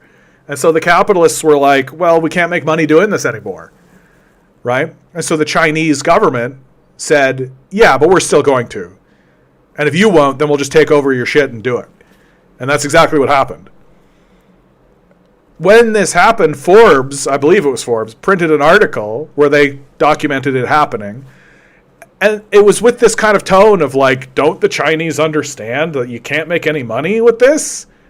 Sure, they get clean, free, infinite energy forever. But what about the money? And it's like, yeah, guys, I think we'll take the free, clean, infinite energy forever. All right. I was involved in a crypto project. Did it, of course. Yup. The perception of the time is some kind of immediate, blah, blah, blah. The storytelling. Come on. The solution was to have a currency with 40% gold and 60% US dollars, a proxy for the whole global current fiat currency space, since all the major currencies tend to stay pretty close to one another to reduce forex volatility. In the future, maybe the 60% of fiat. Recently, BRICS Consortium unveiled its plan for a similar solution, rather boringly called the unit. Classic. It is to be composed of 40% gold and 60% of a basket of the domestic fiat currencies of the participating governments, including China, India, Brazil, Russia, so forth. For one thing, this allows the reserve assets of the unit to consist of 60% of government bonds. We don't have much of a market. I would be curious to know if this is going to be something that is available to the public. Like this kind of thing. Like, you're talking to a person who actually thinks that the best thing for us to do is to just get money into the background. Like, money should be a way that we sort of measure trade with one another, like or measure the usage of resources, just to make sure things are kind of balanced out. For example, if you have a trade deficit with somebody, which is to say, like, I give you these bananas, you don't give me anything right now, just say you owe me one, right? Well, you would like a measurement of value of like, okay, so I gave you these bananas. We'll say those bananas are worth $10,000, right? And so we have a trade deficit between us of $10,000. So if I come to you and say, hey, can I get your coconuts? You owe me $10,000. Give me $10,000 worth of coconuts. And we balance our trade deficit, right? Most countries have trade deficits with one another. There is a good example of why having something like this unit would be valuable. So that China and Russia and India and South Africa can kind of trade with one another with this singular currency to sort of streamline the process.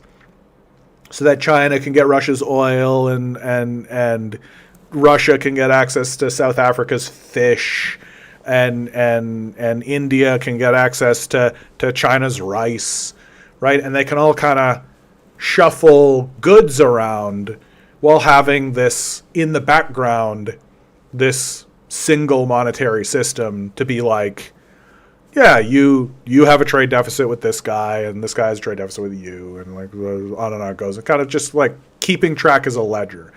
Where I think it gets a bit sticky is like allowing, or not allowing, that's too much, but like if individual people start to interact with that, right? Like, I just don't think that money should be something that individual citizens worry about. I think that you should be able to go to a market, get the goods you need from the market, and go home. Like, that's it. And who keeps track of the money? Some guy in a room over there, right? And if the guy is like, man, there's this huge imbalance on bananas, let's say, like, oh my God, like that's not what we expected, right? We should track and trace how is that happening. Then maybe you'd be like, okay, there's like one market in this location, all of the bananas are going there, or way more bananas are getting taken out of this place. We should investigate. And then you do investigate, and you just find out that there's like a group of teenagers that are just like scooping up all the bananas and taking off. You're like, oh, okay, well, we should maybe look at that. What is this about? Because maybe the teenagers are taking it and like distributing it to their grandparents in the right? Or maybe they're just taking them and like throwing them in the ocean. At which point you should just hit them with the banana. Hit them. Apostle says, yeah, based on the analysis I've seen of this, it seems like this is a pragmatic, of course it's a pragmatic move. China is involved. China, highly pragmatic. For China, it's that they see the USD about to tank. Yeah, everybody does. Even America sees it. And they still need a good way to manage international trade. Yeah. And they don't want to make the yuan the new, that's exactly right. The new international currency. For Russia and some other, it's about frustration with the US. Yeah, being able to sanction them. Yeah. No, you're dead on the money, dude. Like, and you're dead on the money with that, like, nobody wants to become the new dollar, right? Like, I feel like being, like, the currency of last resort is highly burdensome. Highly burdensome. Nobody wants it. All right, I'm over time. I'm like 20 minutes over. No, this was a nice one. I hope you guys are all doing well. I hope you're doing well out there in Minneapolis. My man, safety to you. Always remember, each and every one of you is a quantum being walking around in quantum energy. These billionaires are spending hundreds of billions of dollars in the hopes you'll never realize it. You'll just stay the good little commodity they need you to be. Revolt. Rebel. Repent. Good luck. We're going to need it.